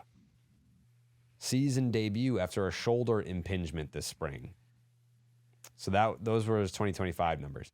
Brayan Bello, yikes. 1-3 with a 9 ERA, a 2.27 whip, and a 6.1 strikeouts per 9. His last start had a game score of 3. And that's impossibly bad. Max Scherzer, also impossibly bad. 1-3 with a 9.64 ERA. It's pretty telling that you're worse than Brayan Bello. 9.64 ERA, a 1.61 whip, and a 4.8 strikeouts per 9. He's had 3 starts this year in which he failed to complete 3 innings. Again, that is Ronhair Suarez versus Dylan Cease, Peyton Tolley versus Trey Savage, and Brayan Bello versus Max Scherzer. When I look ahead, and you wind up dead if you don't listen to what Steve says. Even then, you might still wind up dead. Caught in a tornado, get smoked by your neighbor's shed. When I look ahead, when I look ahead, Billy's gummy bears. Chew 'em with your mouth. Weather look ahead, brought to you by Billy's Gummy Bears. Chew them with your mouth. You chew them with your damn mouth. The Red Sox head to Canada for a 3-game set with the 12-15 Toronto Blue Jays. Game 1, Monday, 7:07 p.m. first pitch. I love 7:07 first pitches. Yeah, it's crispy, It gets huh? me going. Yeah. It looks clean. 52 degrees, mostly sunny, 2% chance of rain, 15-mile-an-hour winds, but it's in a dome. Game 2, Tuesday, 7:07 Eastern, first pitch. Oh, you bad, God girl. damn, that's a great 55 temperature. degree. Oh, no. 55 degree. You okay, T? Mostly. Why are you shutting your camera off? What is going on? I tried to respond or to mute my mic or unmute it, and I just panicked. No lung was going in, or air. Yeah, no lung was going in my your air. face. My lung and air was bad. Mostly cloudy, 14% chance of rain, 11-mile-an-hour winds, but it's in a dome. Game 3, Wednesday, 3:07 p.m. Eastern, first pitch. That's a weird one. 47 degrees, no rain. There is rain, not no rain. There is rain. 78% chance of rain, 9-mile-an-hour winds, but it's in a dome, Jared. Mostly blah weather in Toronto this week, but yeah, it's in a dome. That is your weather look ahead, as always, brought to you by Billy's Gummy Bears. You chew them with your mouth. Wow. Prediction time. Let's go with Steven first. Hey, appreciate it. Ranger coming off his first career loss ever in April. Kind of found that one to be crazy. That was tough against the New York Yankees there. We all knew that game was over in the first inning. Let's not give up a 3-run bomb in the first inning. That'd be great. Sox are 3-6 in series openers this year. Really bad series opener team. That happened, I believe, 2024. I believe they sucked in series openers too, and Fenway Fridays. Let's just stop doing all that crap. Tolley has a 1.76 Fenway ERA, but 11.57 on the road in his young career so far. So how's he going to look in Game 2? That could be the difference in this series. Roman Anthony do anything challenge this week in the 6th. Let's see. Let's see if he can. Sox home run leaders this month, Jerry.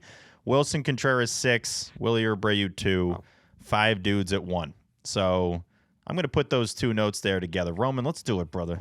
Let's hit a homer. If he's even playing, who knows? We might find out he's just not going to play in the series. He's the healthiest man alive. Yeah, true. That's very true. So yeah, hit some dingers, and I got the Sox.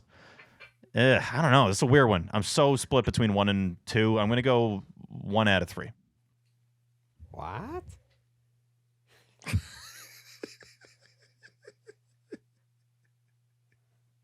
You think they're losing the series? Yeah. It's the Chad Sox, brother. The Chad Sox. I'd rather be surprised, you know? I think they're still a stupid team, regardless of who's leading them. There were plenty of stupids today. Dumbs, yep.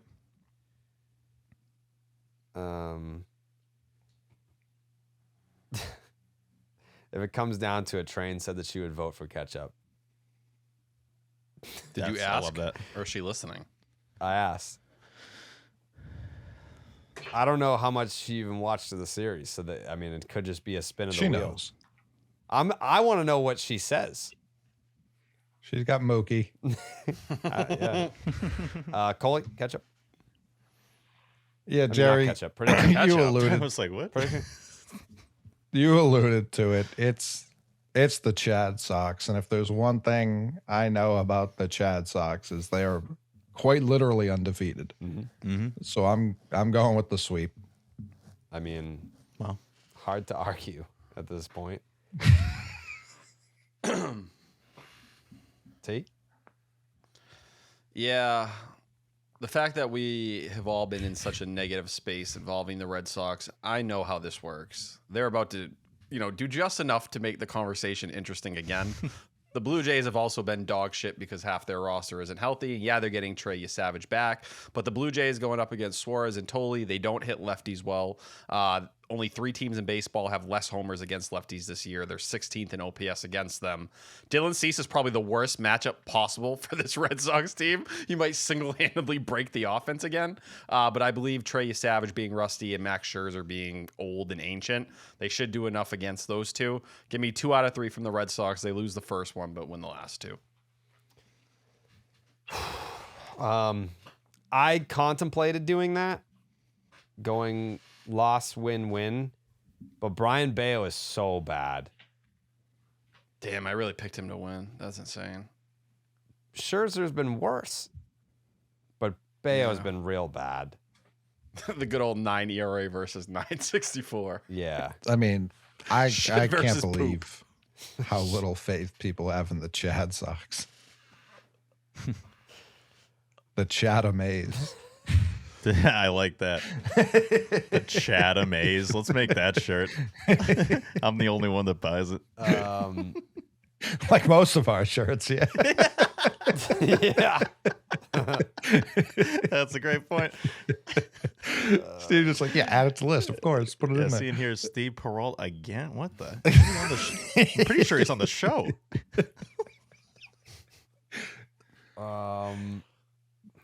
I mean, Bello's gonna shove, and you know that. Can I go 2 out of 3? Can I change mine? You can't. No, Fuck. no. What are you talking about? I know. I just wanted to see. If we could do that, we would someone would have see. changed their ketchup vote. Now I knew the answer, but Oh man, I am. Ooh. What? Get the brooms out, What, Jerry. T? What? No, What? I was hoping to get like good information on Bello against the Blue Jays, but it's not a good career ERA against them. Those are previous years, T. This is not the Chad Sox, Bello. That's fair. You don't know what he looks idiot. like. No, you're right. Bailey's going to have him throwing lefty cutters. That's how many cutters he's going to be throwing. Now that Cora isn't there to tell him to throw other pitches. Chad Tracy, there is a thing going around where people are very confused about who he is. Chad, dude. he's a human. He's a guy. They yeah. think he's like the Chad Tracy that played in like, what was it? Like Who is this guy? Mid 2000s, early 2010s. Is it not? I see this guy. What's this guy? No, It's a different guys. guy? No. Yes, it's a different guy. I thought so too. Yeah. Oh, his I dad thought it was managed weird. the Dodgers. They went out of it felt like they went out of their way today on the broadcast to be like, he never played. No. Never. He's never even seen a baseball before Spent today. Like 4 years at AAA. Had to go to indie ball. Couldn't crack the majors. Oh, so that's a guy you would have slandered relentlessly on this program. Yeah. Bobby Delbick made the majors, man. All right, dude. Shut the fuck. You know what? We weren't even talking about him. That wasn't even bad. Who are we talking But about? we weren't even talking about him. It was more the point. Yeah. Yeah. And it was a backhanded compliment. I was lifting him Just up. shit on your new manager. Yeah. I am a Chad Tracy guy. I am said he too. stunk. I am too. And that's why I'm joining Coley in a 3-game sweep of the Toronto Blue Jays. We're gonna be singing a different tune on Wednesday night when we're talking about the Chad Sox. We're gonna make fucking Chad Sox t-shirts if they sweep the Jays. Get good, Chad. Do you think we can get sued for that? The Chad Sox? They don't own socks. Who's Or gonna Chad. stop us? Or Chad. The Chad Now we're rolling Sox. with the Chad Sox. Yeah. Yeah, get those pre-orders in. Those Chad Sox shirts dropping Wednesday. The thing I've realized about Chad Tracy is that his name's always presented as Chad Tracy. It's never just like For Chad. sure. So Chad weirdly or enough, it Tracy. took you guys saying Chad Sox and be like, right, his name is Chad. That is his first Yeah. name. Like Well, our no one- manager's yeah, Chad. we he's promoted 2 Chads. He like wasn't even the Mark only Chad Wahlberg. we promoted. Yeah. Yeah. Yeah, because I mean, yeah, he's definitely got one of those names. Like I got a buddy, Mike Ross. We just call him Mike Ross. No one calls him He's a Mike. full- no he's one a full calls name him guy. Ross. Mike It's Ross, like, oh yeah, it's Mike Ross. Yeah. Chad Tracy he's probably gonna be that. Like Alex Cora, it was like AC or it was Cora. AC, Cora. Yeah. Yeah. But no one's been like, yeah, Tracy. No one's gonna say that. Yeah. You hear He's what Chad fucking said? Chad, Yeah. dude. Yeah, I'll follow. We got a Chad running this. into battle. CT no E. But it's like, yeah, Chad Tracy's my guy. It kind of it needs something next to it. So Tracy or Sox, and you're good. Chad if you just Sox. say like you see what Chad said, then no. Yeah. So, all right, we got Chad Sox on the program. He's like, Chad what? Sox.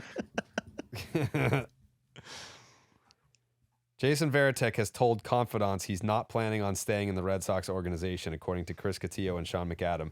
Why does everyone cite people that aren't me? I said this yesterday. And you got packed up by Yeah, I did. or whatever the fuck her name was. She cooked your ass, Respect cat her. lady. What are we going to do about this ketchup vote? Might be Get Train on the horn. Yeah. Yeah. Call her up. I just want to see what she Fucking says. Noma.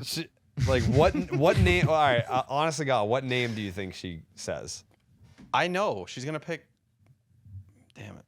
Did you send them over? You send the names over? No, I just want to see what name she said. Like, she's gonna be like, oh, with no context. Did of she anything? watch today's game with you? No. She's going Cora. I don't know anything about Train's Sox knowledge at all. She can name a that player. Tom Warner, that fucking Tommy Warner. Let's see what she Wait, says. why don't we? Let's see what she Wait, says. why don't we call the Dan Perrault? Oh, PLTY. It's 8 o'clock there. Is she in the house? Yeah, she's upstairs, I think. Okay. She could be asleep. Who knows? No, Train, not Dude, like this. is a cursed Ketchup. Yeah. Hello? Hello. Perfect. Am I on speaker? No. You're on the 10. You're on the show. Much worse. Hi, Train. Much worse. Yeah, you're on the show. Why? All right. Clark's Ketchup Series MVP. It's a 4-way tie. But if you were to vote for anyone for Clark's Ketchup Series MVP for this series against the Baltimore Orioles, who is your vote?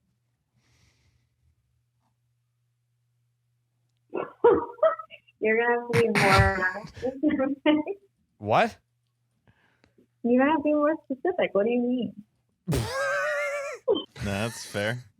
Never heard the pod. Can you talk into the phone and not be on speaker? It's very echoey. Yeah, take me off speaker. Yeah. What? All right. Just who do you think was the Clark's Ketchup Series MVP for this series against the Orioles? The Dodgers. What? All right, goodbye. Goodbye. Hung up.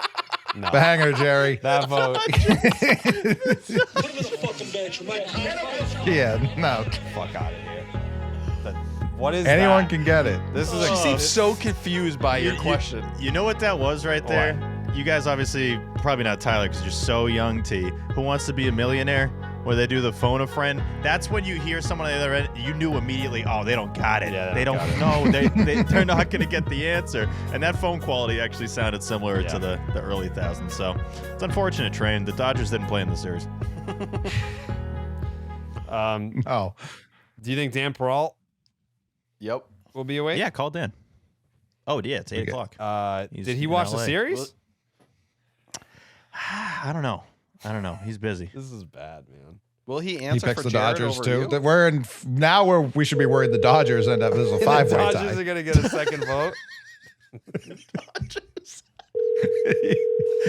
They're just playing good, clean baseball. out here. Dan motherfucking Perrault, my guy. Let's go. My guy. Let's go. What's up? DP, happy birthday, by the way. I know I Thanks, texted you on your birthday, but I appreciated that. yeah, it was a big day for me too. I felt different walking around knowing that it was your birthday. It was kind of like when Mario gets like the star. That's how I felt walking around because it was Dan Perrault's birthday. Exactly. Yes. Everywhere you go. You guys are the Yeah. same. Yeah. person. So I got great news for you, DP. All right, what we got? So we have a 4-way tie right now for Clark's Ketchup Series MVP, and the my God. tiebreaker, my friend, is you. Okay. Good. I like this position. I'm reluctant. I'm reluctant to tell you who the 4 are for the tie. I kind of just want to see if you throw a name out there and then we just have a winner. Okay. I want to go with early.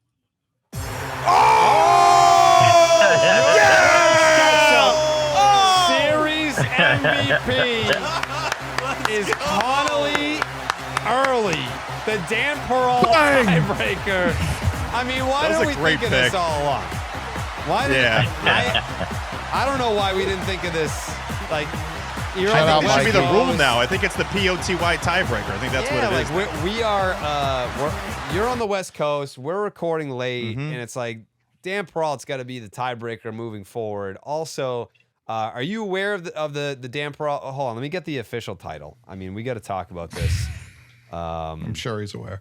Yeah, I mean, if not, I mean, it's going to be shocking to know that his name and likeness is being used like this. Let's see. Oh, he knows. I mean, I want to say that I discussed it with him. Okay, so The Dan Perrault Triple Platinum God Level Elite Tier Supreme Kingpin Oh, yeah. Package Deluxe. Yeah. I'm aware. Yeah. Okay, so this tier, you get everything on our Patreon, but you also, you and a mutually agreed upon number of guests are invited to a mutually agreed upon game at Fenway Park with Section 10. There are 20 spots, and Dan Perrault has agreed to randomly show up to one of these, maybe more, but at least one.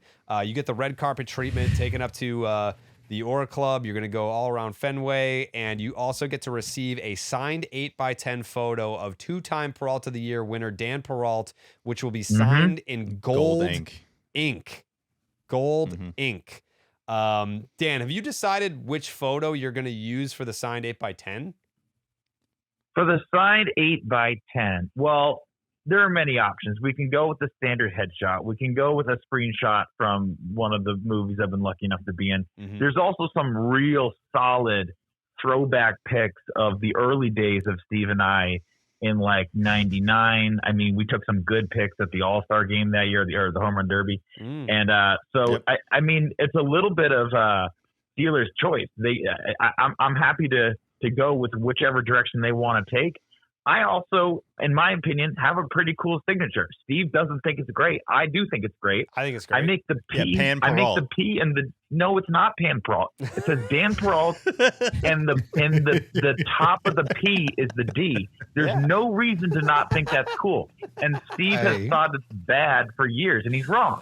I agree, he's wrong. Not saying it's bad necessarily. I'm just saying it says Pan Perrault. That's what it's. The top of the P, be you're the not D. getting a signature, so whatever. Yeah. Yeah, that's fair. That's fair. Steve's obviously jealous that your signature is better than his. Yeah. I think what's probably best is that you do kind of like a goodie bag where it's like you don't know which photo you're gonna get. Like you might get you can print all of those, and it's like you might get the All-Star game, you might get the Residents. Like there's a bunch of different options that you could go with. Yeah. By the way, not to tease it too much, but there's a good picture that Steve and I are both in with a A-list celebrity that would be a great signature piece. And Steve knows what I'm talking about. I know what you're talking about too. Yep. So that's also a possibility. Yeah, that would be a great picture to have you sign for the Dan Perrault Triple Platinum God Level Elite Tier Supreme Kingpin Package Deluxe. And let me just say, Jared, like on that night, which I'm very much looking forward to, my anecdotes are going to be so good that night. Yes. So like, not only are you going to see a great Sox game, I'm going to bring it with the commentary all night. Oh my God. That's going to be more of a treat for me than whoever is coming to the game with us. Yep. That's going to be my favorite night of the year is the game that you show up. Mine too. Wow. Okay. So Connelly early. This is I believe his first career Clark's Ketchup Series MVP. Well deserved. I love that kid. He's I just like his attitude, his vibe. He's good and he's chill and he's cool. And I want to be friends with him. And I think he deserves this. Really deserves it. You know what? I think Dan, when you shut up, Steve. When you fly out for the the package game, I could probably introduce you to Connelly early if you really wanted. Man, I would love that. I would love that. Yeah, I mean he's a fan of the show, so I mean the best part about it is he probably already knows who you are. Yes, Steve, with the finger up. Yeah, I just wanted to say real quick because Dan would probably find this cool. I feel like I'm gonna spell it out POTY breaker, like tiebreaker. You know what I mean? So that's basically what this is right here. Visually that'll look really good. Oh, I get that it. That looks cool. Like like POTY, like tiebreaker. Yeah, I think that's gonna look pretty cool. Yeah, like the Beanie Baby. Yes, like the Beanie Baby, 100%. Yeah. Yep, we still have about 30 of those in the but closet. our other brother Brayan, our age difference is such that he played with the Beanie Babies like for real.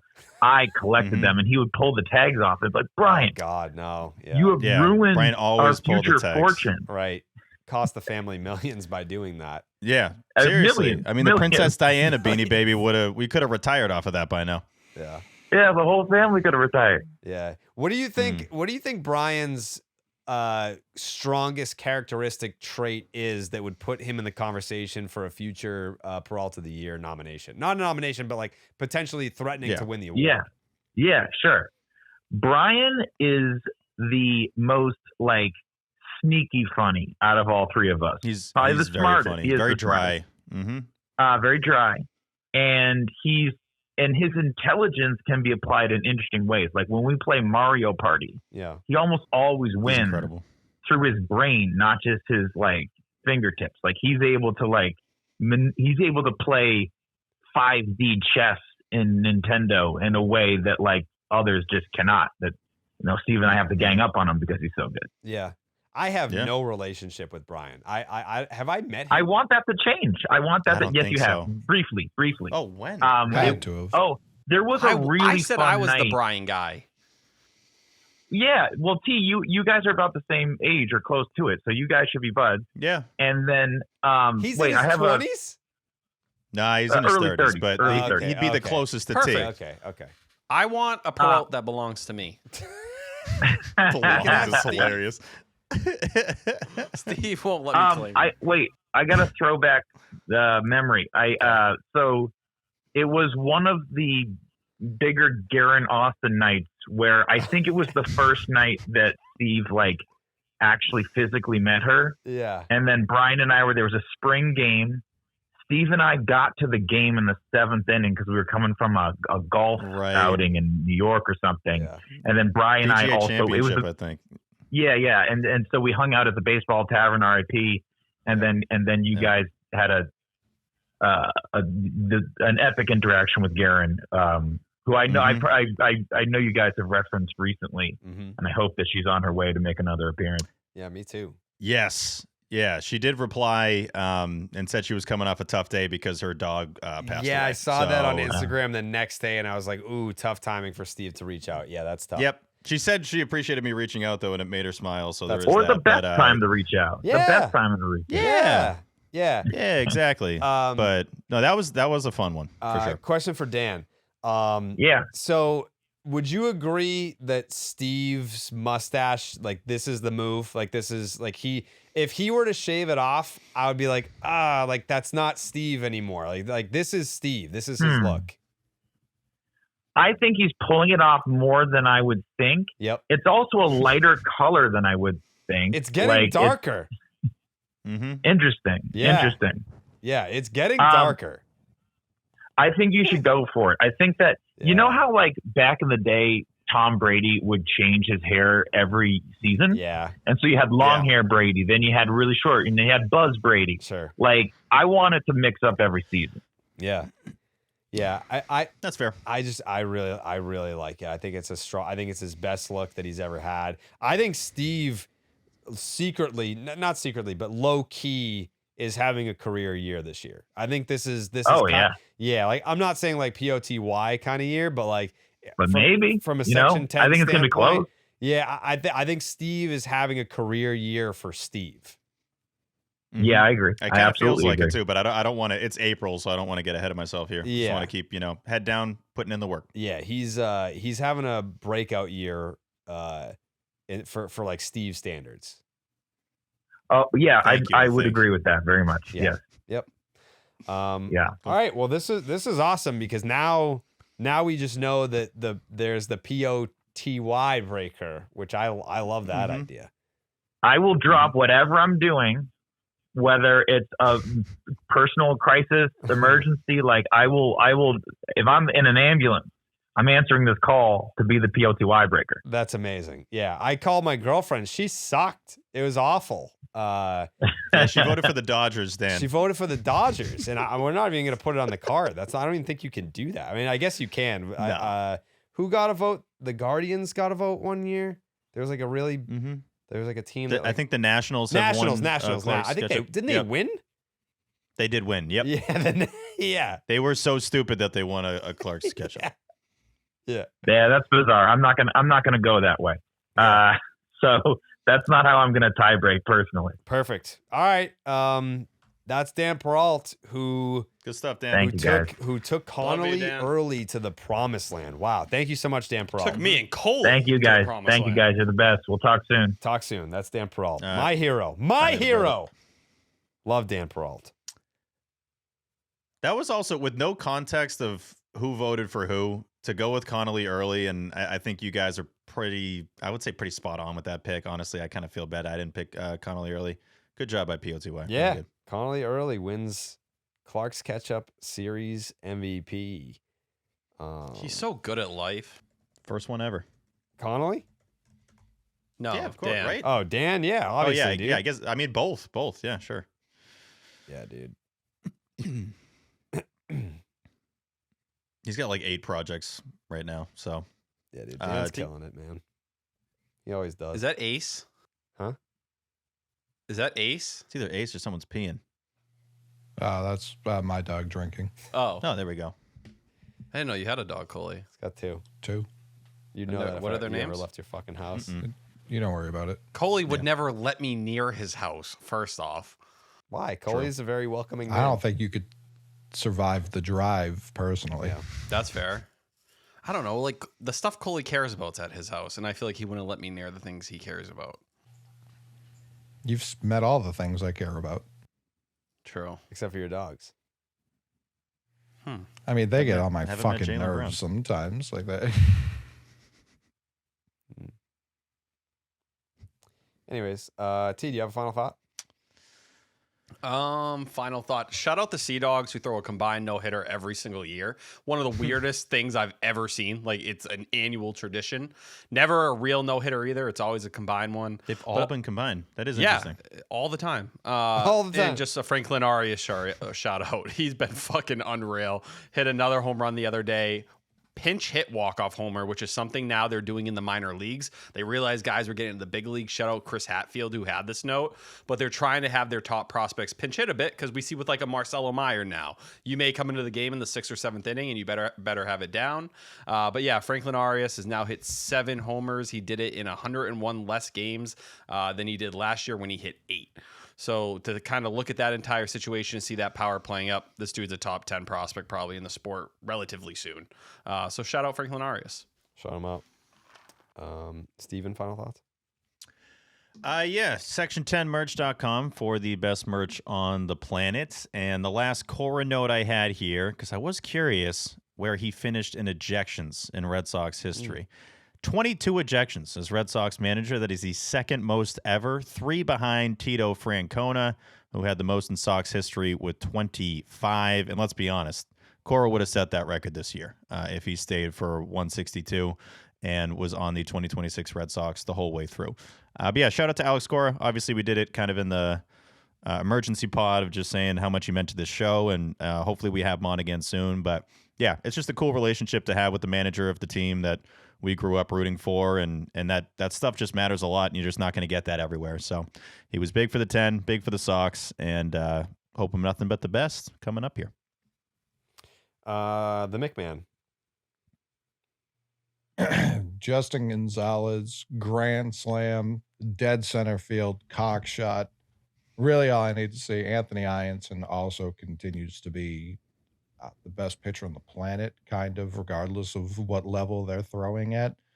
Those are the things that I've just had joy attached to baseball this year, more so than anything. Arias obviously has been awesome. Not trying to say that hasn't been great too, but for a weird year, for a weekend like this, guys who are like further away from this, but still in the organization, good to see them like having really no care and just continuing to do what they do best.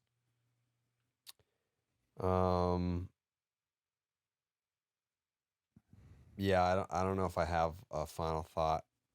I feel like I gave a lot of thoughts today and yesterday. Mm-hmm. It was cool though last night, probably at like 1:00 in the morning, going through my photos, going all the way back to 2018 to